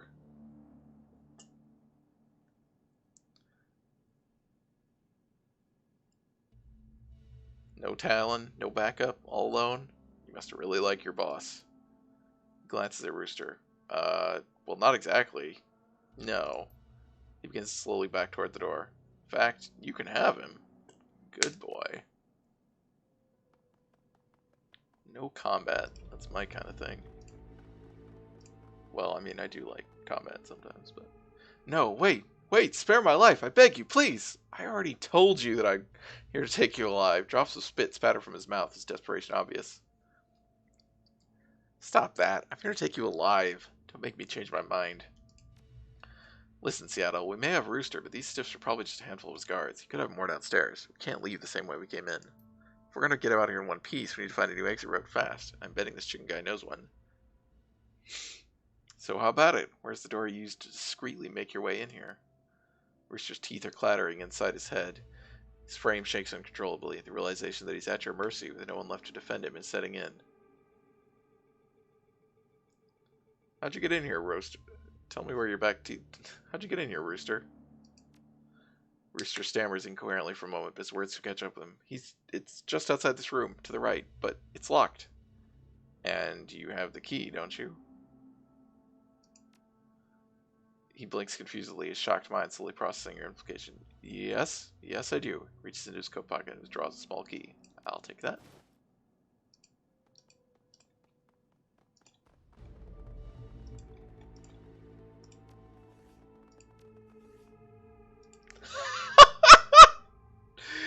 This game is very funny when it does shit like this. So Rooster's now in our party, our prisoner.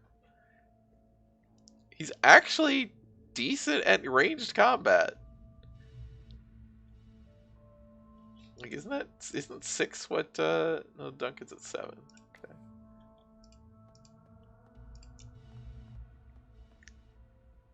Oh, we have an option of protect him from all harm. Okay, interesting.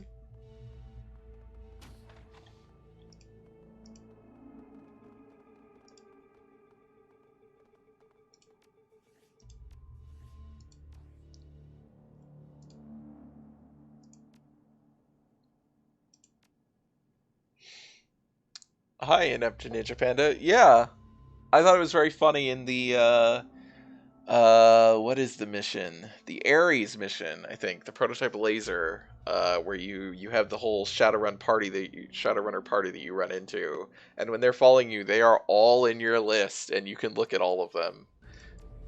Even though you never actually control them. It just seems like if they're following you, they get put in that list. Your comlink clicks, a burst of static, then the sound clears to reveal a soft voice. Cade Wolf, is this your channel? Who's asking? Name's Paylon. I'm your getaway driver. We have details to discuss, but let's keep it brief. Time's ticking. Another burst of static, but Paylon continues. I'm at the loading dock across the bridge from the restaurant's main entrance. Big old schooner. Can't miss me. But neither will the HKPF, who I've just learned are on their way here in response to a security call. Kind of wish you could control the other party members. Yeah, I thought they were actually going to put you in control of that party for like the end of the mission when you had a big fight with them, but they don't ever actually give you control. Because they were like, oh, we're with you. They have a knack for getting themselves killed. Well, yeah, we have a special objective for this to not get this guy killed. So hopefully, I guess it makes sense that like they're not following your orders. So, well, shit, I'm on my way. One last thing. I may be the driver, but this ain't my rig. Door's locked and I don't know the code. You may have to break in. What? What? How did you get here? What? Good luck and get moving. What the fuck? Okay, is that security? Those aren't security. Access the docking bay. Okay. There they are. Okay. A pair of triad gangsters block your path. Men, help me! The words start pouring out of Rooster's mouth so quickly they blow together. You free me, get away from here, and I guarantee you'll be rewarded. New yen, favors, power, whatever you want. You bird.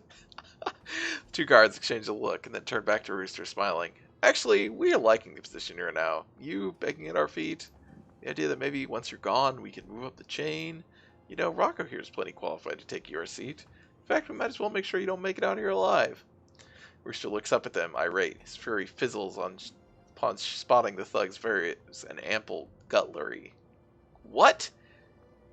Various and ample gutlery? No, why? I can make you rich.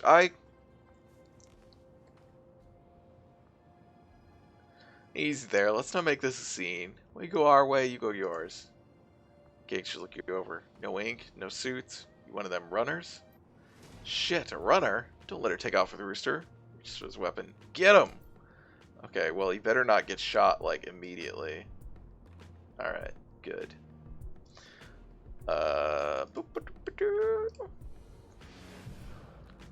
Duncan, you're on. Oh, yes, the channeled haste. Good shit. Let's see here. Yeah, you guys can all just hide around this corner, I think. So I still have... Well, this isn't much for cover, is it? I guess that's partial cover. Yeah, that's what I figured.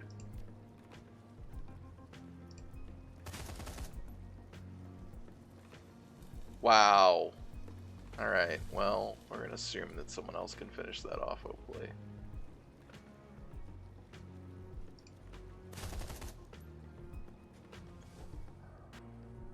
Such as myself? God, this is literally what chain lightning was built to do. But you missed! Of course you missed. Of course you did.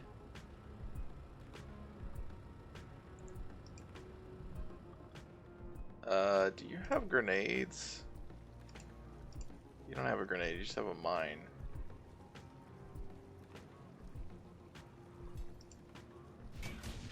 Alright, I mean, that works. God damn it. Well, he doesn't have a weapon, so he's just gonna go hide. We do actually get control of him. That's good, at least. End. Ow. You hurt me.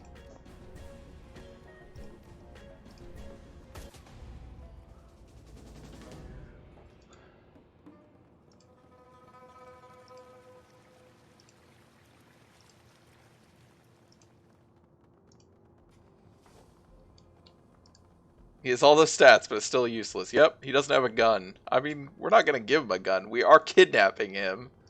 Hey, Jackpoint over here. Jackpoint!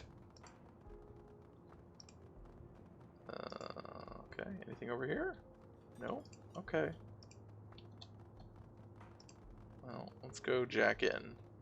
Hey, we can actually have Isabel do it, since we actually have her here. Have Isabel jack in. Oh, Isabel just has, like, all the good shit, doesn't she? She does. What is... Oh, okay. Okay. Let's have another killer, I guess. She's got ESPs even.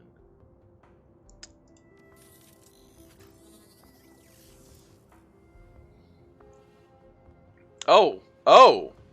The talon bursts out of the string law, nearly tearing the doors from the hinges. Despite the fleshy lumps that have transformed his face into an unreadable swollen mess, his rage is clear.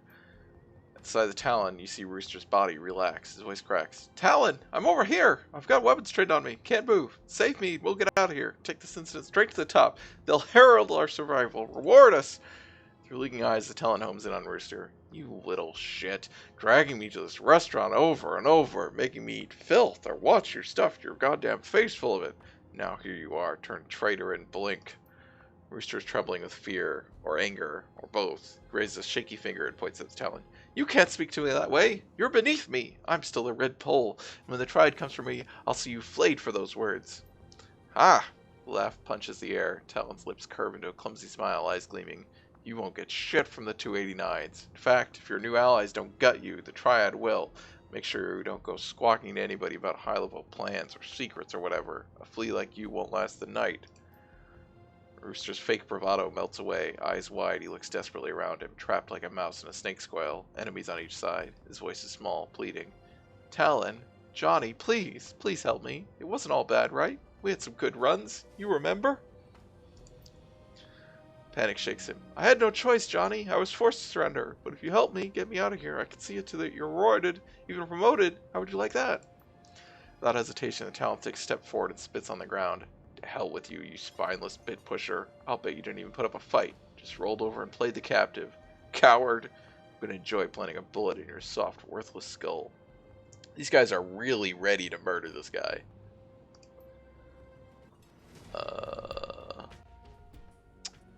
Alright, Isabel. Wait, how does this even work now? Like, we're not in combat in cyberspace. How the fuck does this work?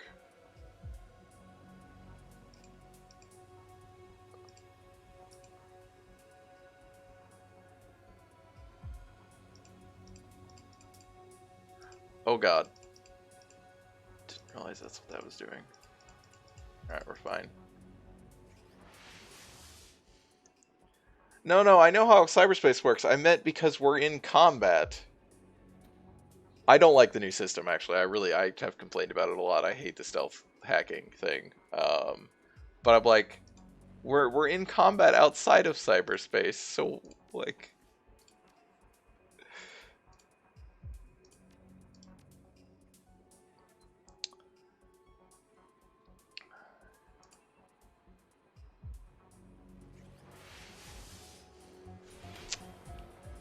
Oh, okay, these guys just see us immediately. Oh, because these are, whatchamacallit. Yeah. Alright, so we have a bunch of these guys. Yeah, in, like in Returns and Dragonfall, it was like... Okay, well, I guess first of all, we're actually gonna move to cover. It was like 2 cyberspace rounds, 3 cyberspace rounds to 1 meat space round. Something like that. Oh, well, that was good. How much health does it have? Like, none.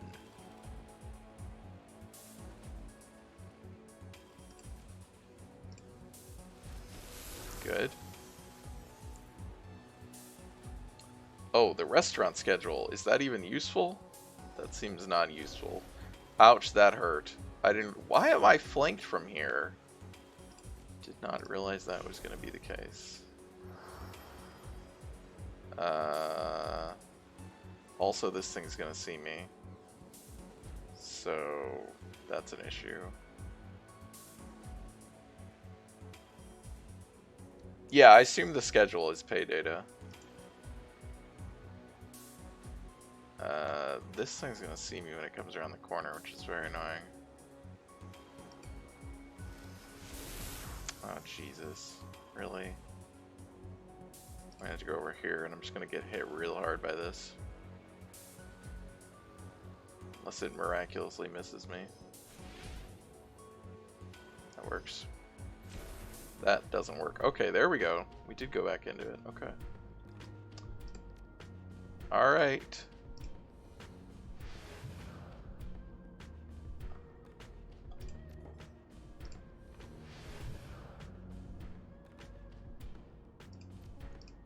What a beautiful train.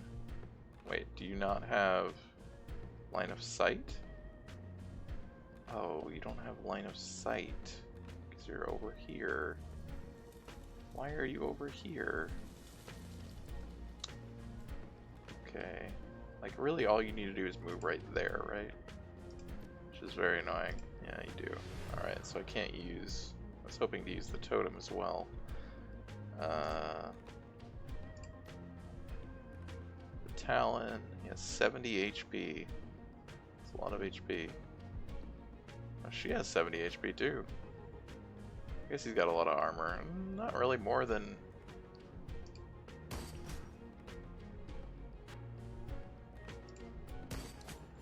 There we go. Wow, missed.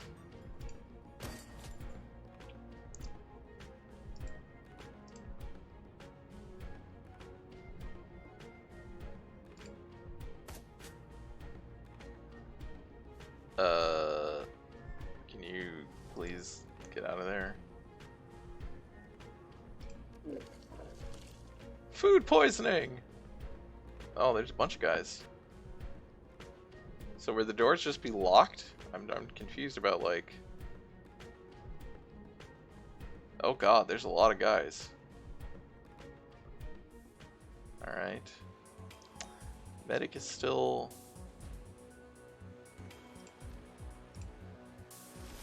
Oh my god, you gotta be kidding me.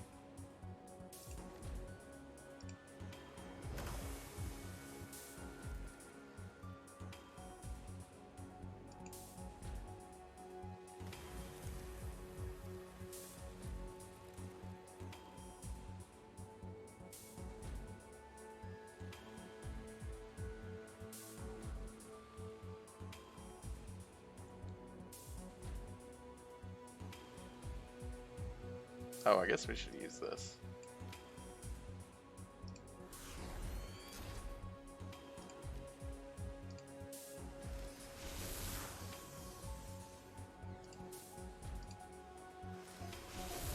Nice.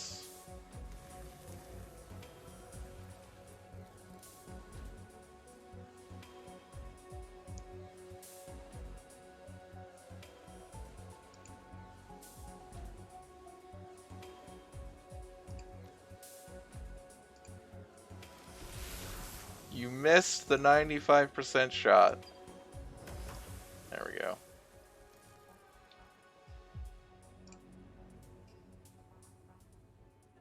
I will save.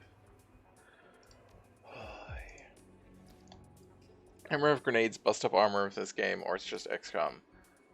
I don't think they do by default. I think there are stuff that does it. Somebody has a thing that makes their stuff burst through armor, like a level up. 1, 6, 8, 1.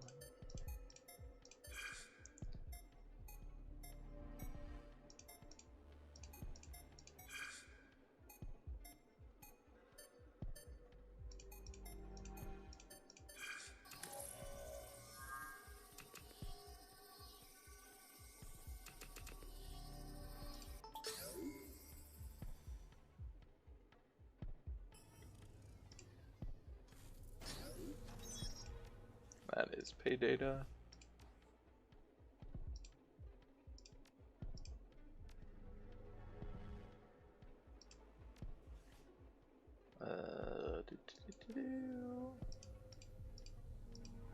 Go, go! So now we gotta go check out what's over here.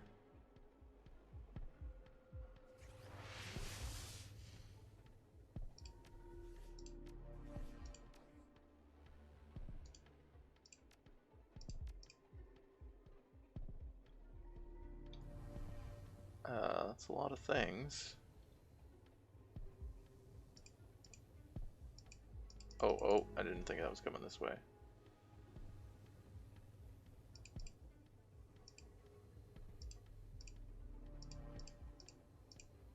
Shit. Okay.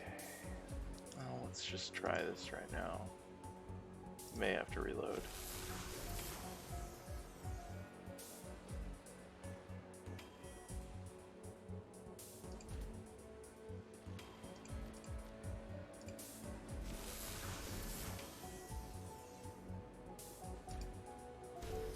There we go. Why can't I use... Oh, god damn it! Oh, wait. Okay. Oh, Jesus.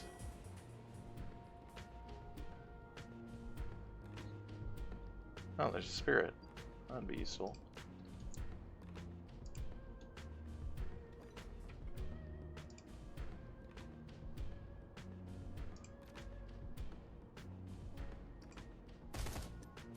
Bye-bye!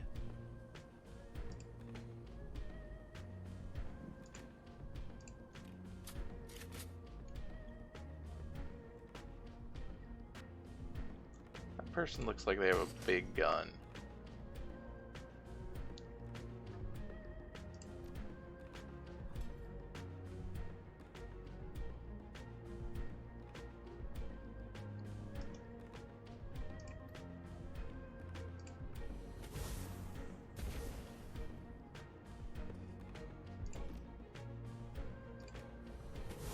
Missed, but... Oh, I did actually miss.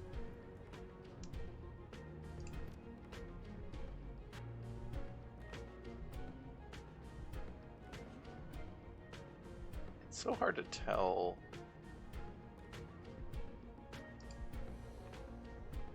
Oh, you actually missed. Oh. That's cool. You know you had that ability now.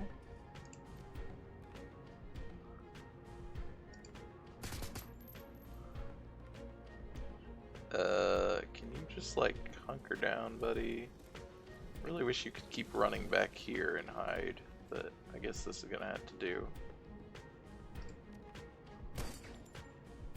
I hope no one throws grenades. Okay.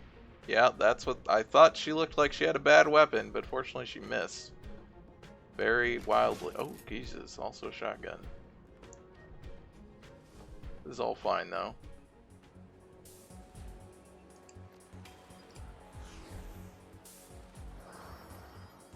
No, I need my... What? Why is this on cooldown? Oh. It takes 3. Shit. I'm actually gonna reload. I don't like this new mini game. I think it's bad.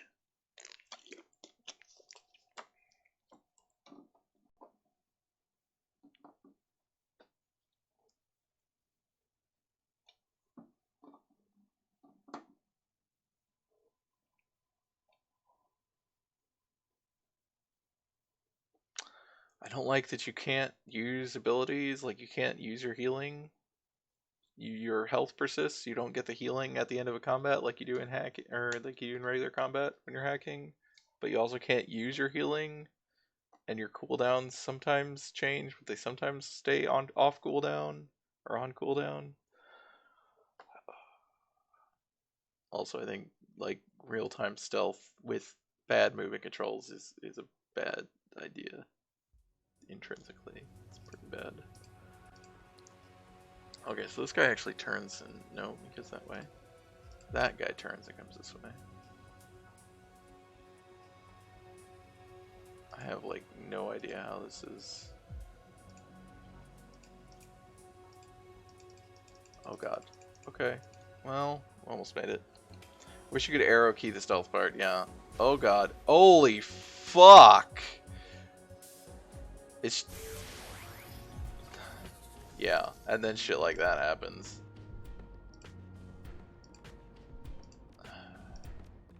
Like, fuck off.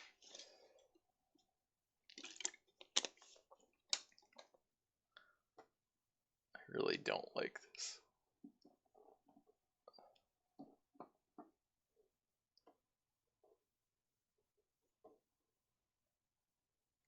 Like, I don't mind the trace aspect and the like idea of it making more of a stealth thing, but then in like Dragonfall where it's just fully a combat thing, because that definitely feels like more what it should be. It should feel like a stealth game, but it's a bad stealth game. Like, you have to actually make it not bad if you're gonna do that. Which is sad because I thought it was fine in Dragonfall. So, it's like, oh, they're being ambitious of like, let's take a thing that is fine, but like, we want it to be more, and then it's just like, oh, but it's bad. You didn't succeed.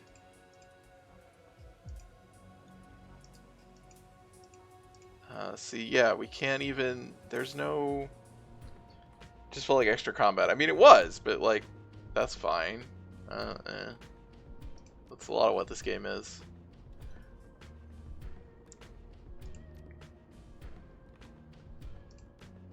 Let's see here. What do you have on you? I can't see what you have. Like, what bonuses you have? There we go. Aim, and you have haste. Okay.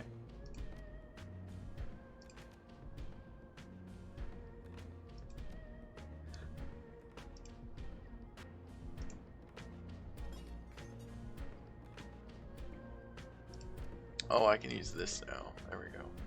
Do that. That did not...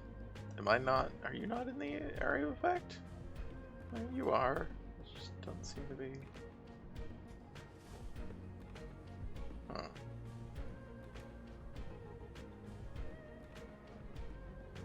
Alright, well... Shoot the damn thing.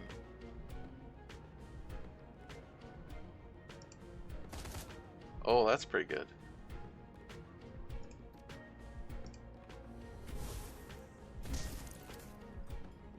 Take that.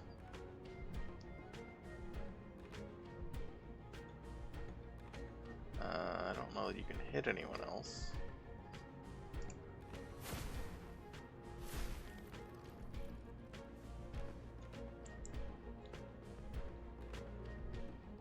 Let's summon a spirit. There you go. What does this thing do? Strip armor. Heal. That's cool. Targets a single enemy. Seems good. Except it needs to move. There we go. Nice.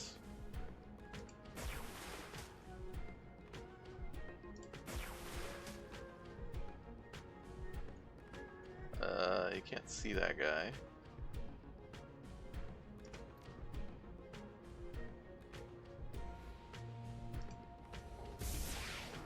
Nice! You actually hit it! And you stay there. Alright, that's fine. That's fine. You are dead. That's good. Alright, so we gotta go over here. We do need to use suppression. Probably. I mean, we also need to use healing, but...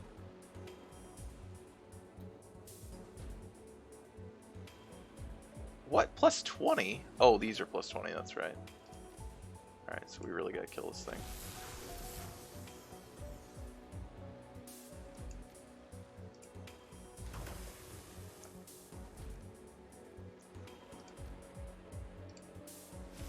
Alright. Oh, we're... Wait, what? Okay, there we go. Fuck. I hate this so much.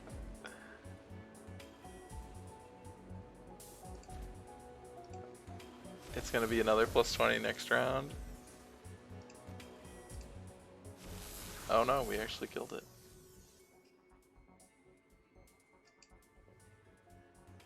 Except now these things are just fucking like, they get a shot off before I even get out.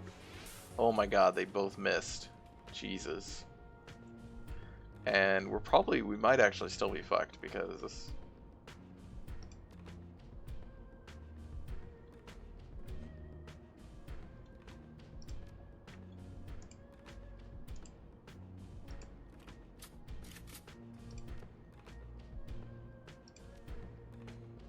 More haste still.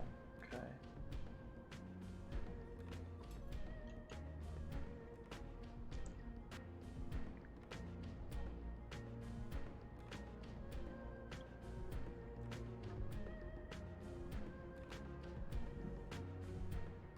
Let's try and strip the armor, I guess.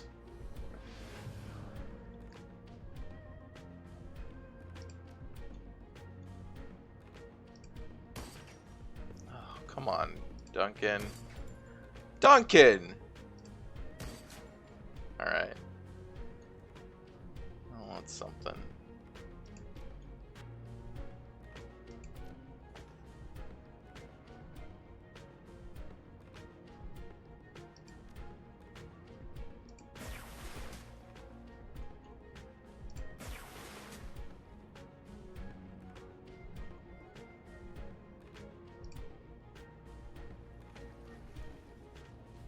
Oh, it's okay. I guess it's gone. I mean, that's fine. Do you guys just want to keep trading shots here? Because I don't really care if we just keep trading shots.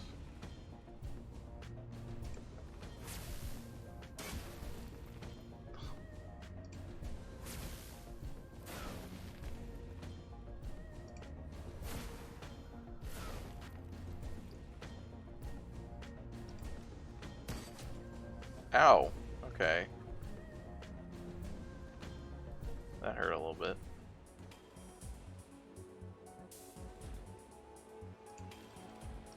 I think you gotta heal. You have to go here. And where you're probably fucked.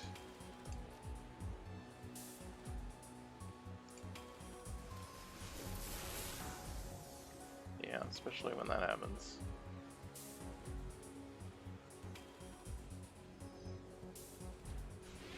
These guys are 5 each turn, yeah.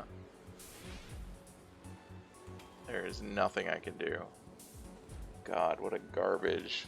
Oh, she does have programs. I always forget these exist because they're like often pointless. But we're getting you know, whatever. Black ice is coming.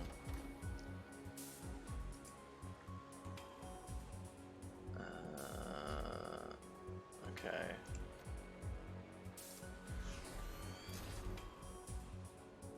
I don't know what this thing does. Oh. It doesn't even attack! Wait, does it attack? Oh, it can attack. Okay. Okay.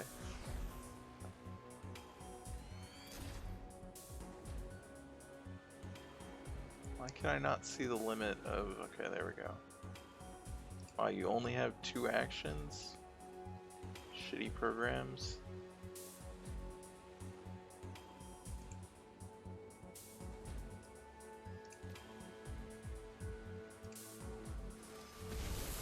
Alright, that's fine.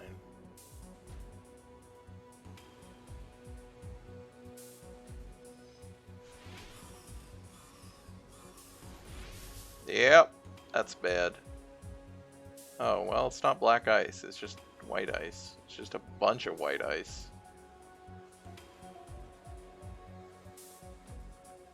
Well, I think we might still be fucked.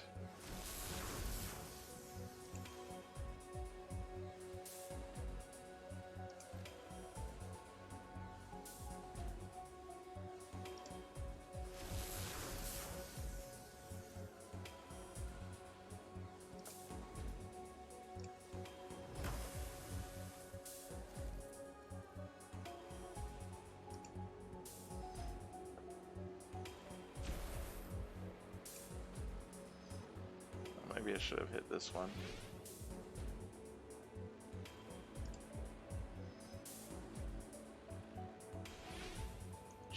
Come on, guys. Oh, God.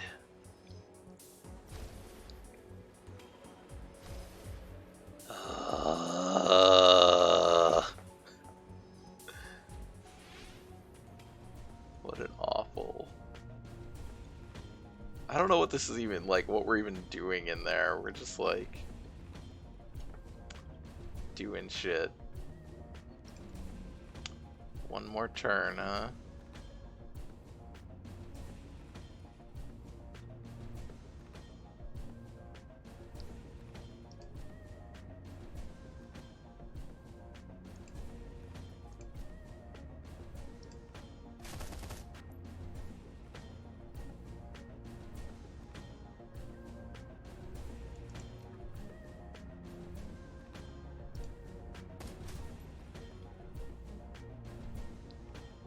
Yeah. Yeah. Well, there's something in there. I just don't know what it is. We're gonna find out.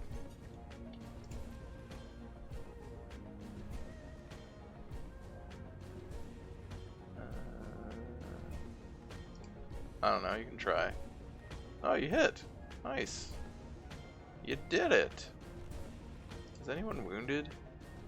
Oh, you're wounded. Alright, heal.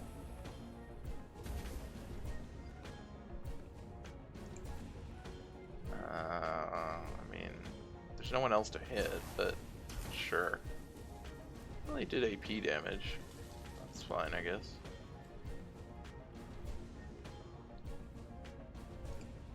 Missed. Eh. Ow!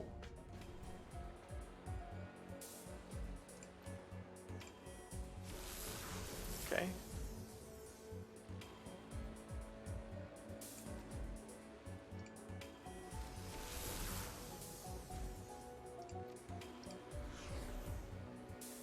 Go.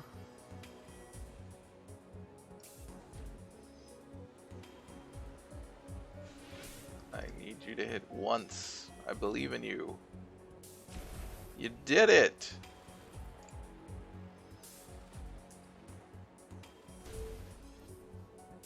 Oh, there's an objective there. I guess we do need to get in here. Is this gonna be the... I was thinking it was like, oh, it all... Oh, I did... Shit, I didn't see that guy there. I forgot that guy was there. He's almost dead. I probably could have killed him. Alright, it's fine. We did it! Did we not do it?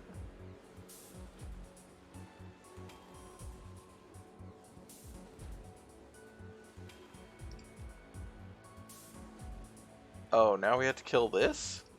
I've never actually done this. I always just do stealth. Oh. Weird. Okay. Weird. What does this do?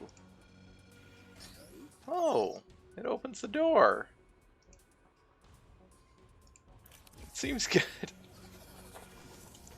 Yeah, it's because the system, yeah. I just thought it would still make you do the regular hacking thing, but I guess that kind of makes sense. I don't know.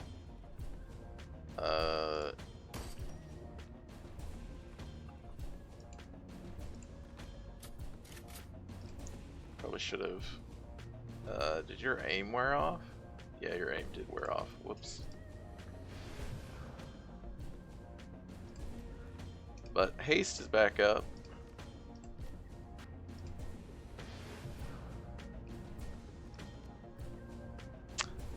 Yeah, it just puts you in more combat, which is not something I want in the hacking thing. Even as I said that I enjoyed it when it was more pure combat, but it's like, it's still, it's tedious. Come on, Duncan.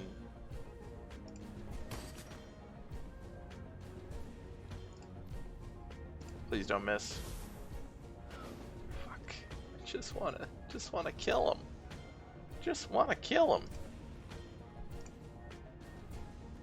Shoot the grenade. That's not it is. That's it. Good job. Oh yeah, that damages armor. What? 30 healed from what? Come here. Oh my god. Duncan.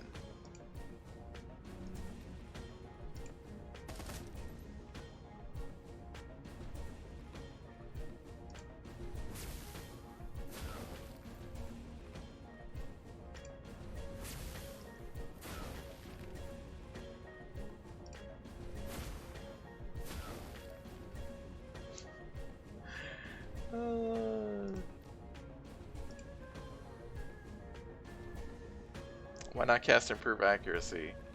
He's already has Improve Accuracy. It doesn't stack.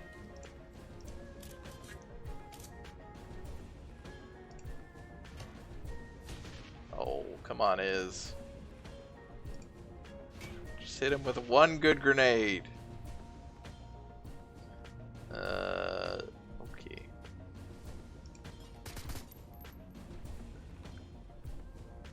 You useless piece of shit. Yeah, there we go. Die to that. Okay, that's fine.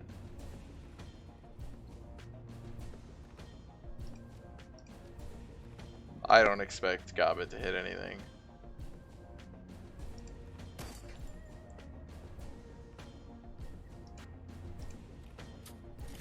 She's spraying and praying. Come on, it's 70%. There we go. That's something. Oh, whoops. I didn't realize that was going to be. Okay, we did it. We did it.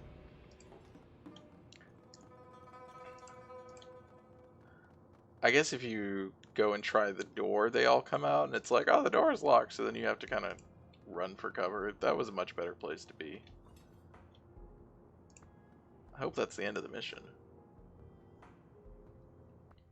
Especially since I'm a half hour over.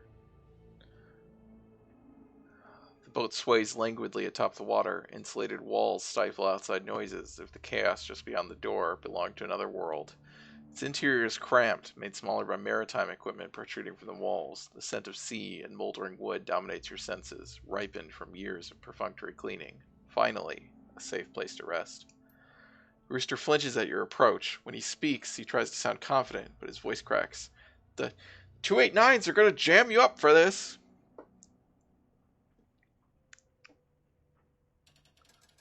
Doubt it. With you out of the way, someone's probably nabbed your job by now. You heard the woman. If you know what's good for you, you clap your trap, chicken man. She grunts in frustration. Can this schooner go any slower? I want to get paid already. There's a cinnamon bun stall in Kaitak with my name on it. Hang in there, Gobbet.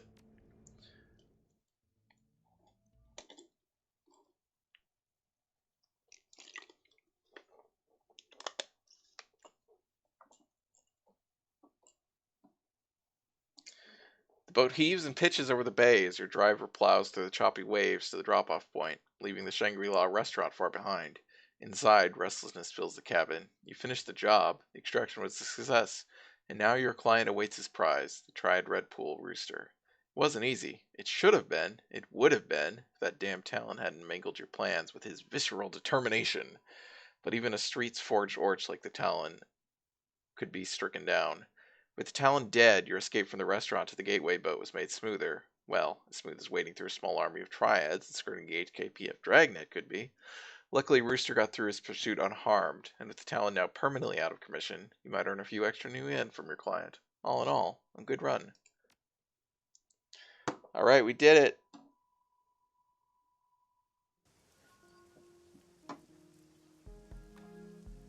We have one more mission before the end.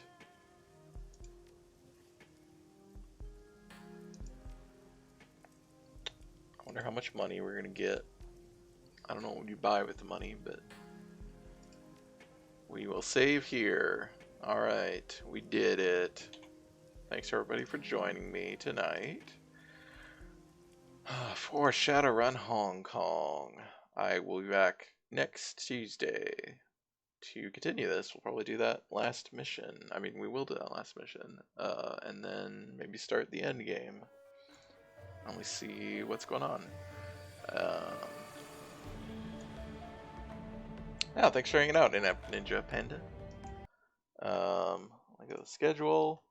So I don't stream Wednesday or Thursday, but I'll be back Friday to continue Pathologic 2. We are on day 4, I think. 4 of 12. So we are making our way. That game is awesome if you haven't seen it. Yeah, we're also going to start Sam & Max Season 1 on Saturday, which is going to be very interesting. Yeah, and we started Homeworld last Sunday, which was a lot of fun. I was kind of surprised by now. Not that I didn't think it was going to be good. That's why I wanted to play it. But yeah, schedule's also below stream. You can follow for notifications when I go live. You can sub and you could sub for emotes of my cats. Oh well, they left at some point. I don't know when they left, but you know, we had them on camera for a bunch of the night. Appreciate everybody who hangs out and chats. It's a lot of fun for me. I hope it's fun for you, and I hope you join me again in the future. Good night.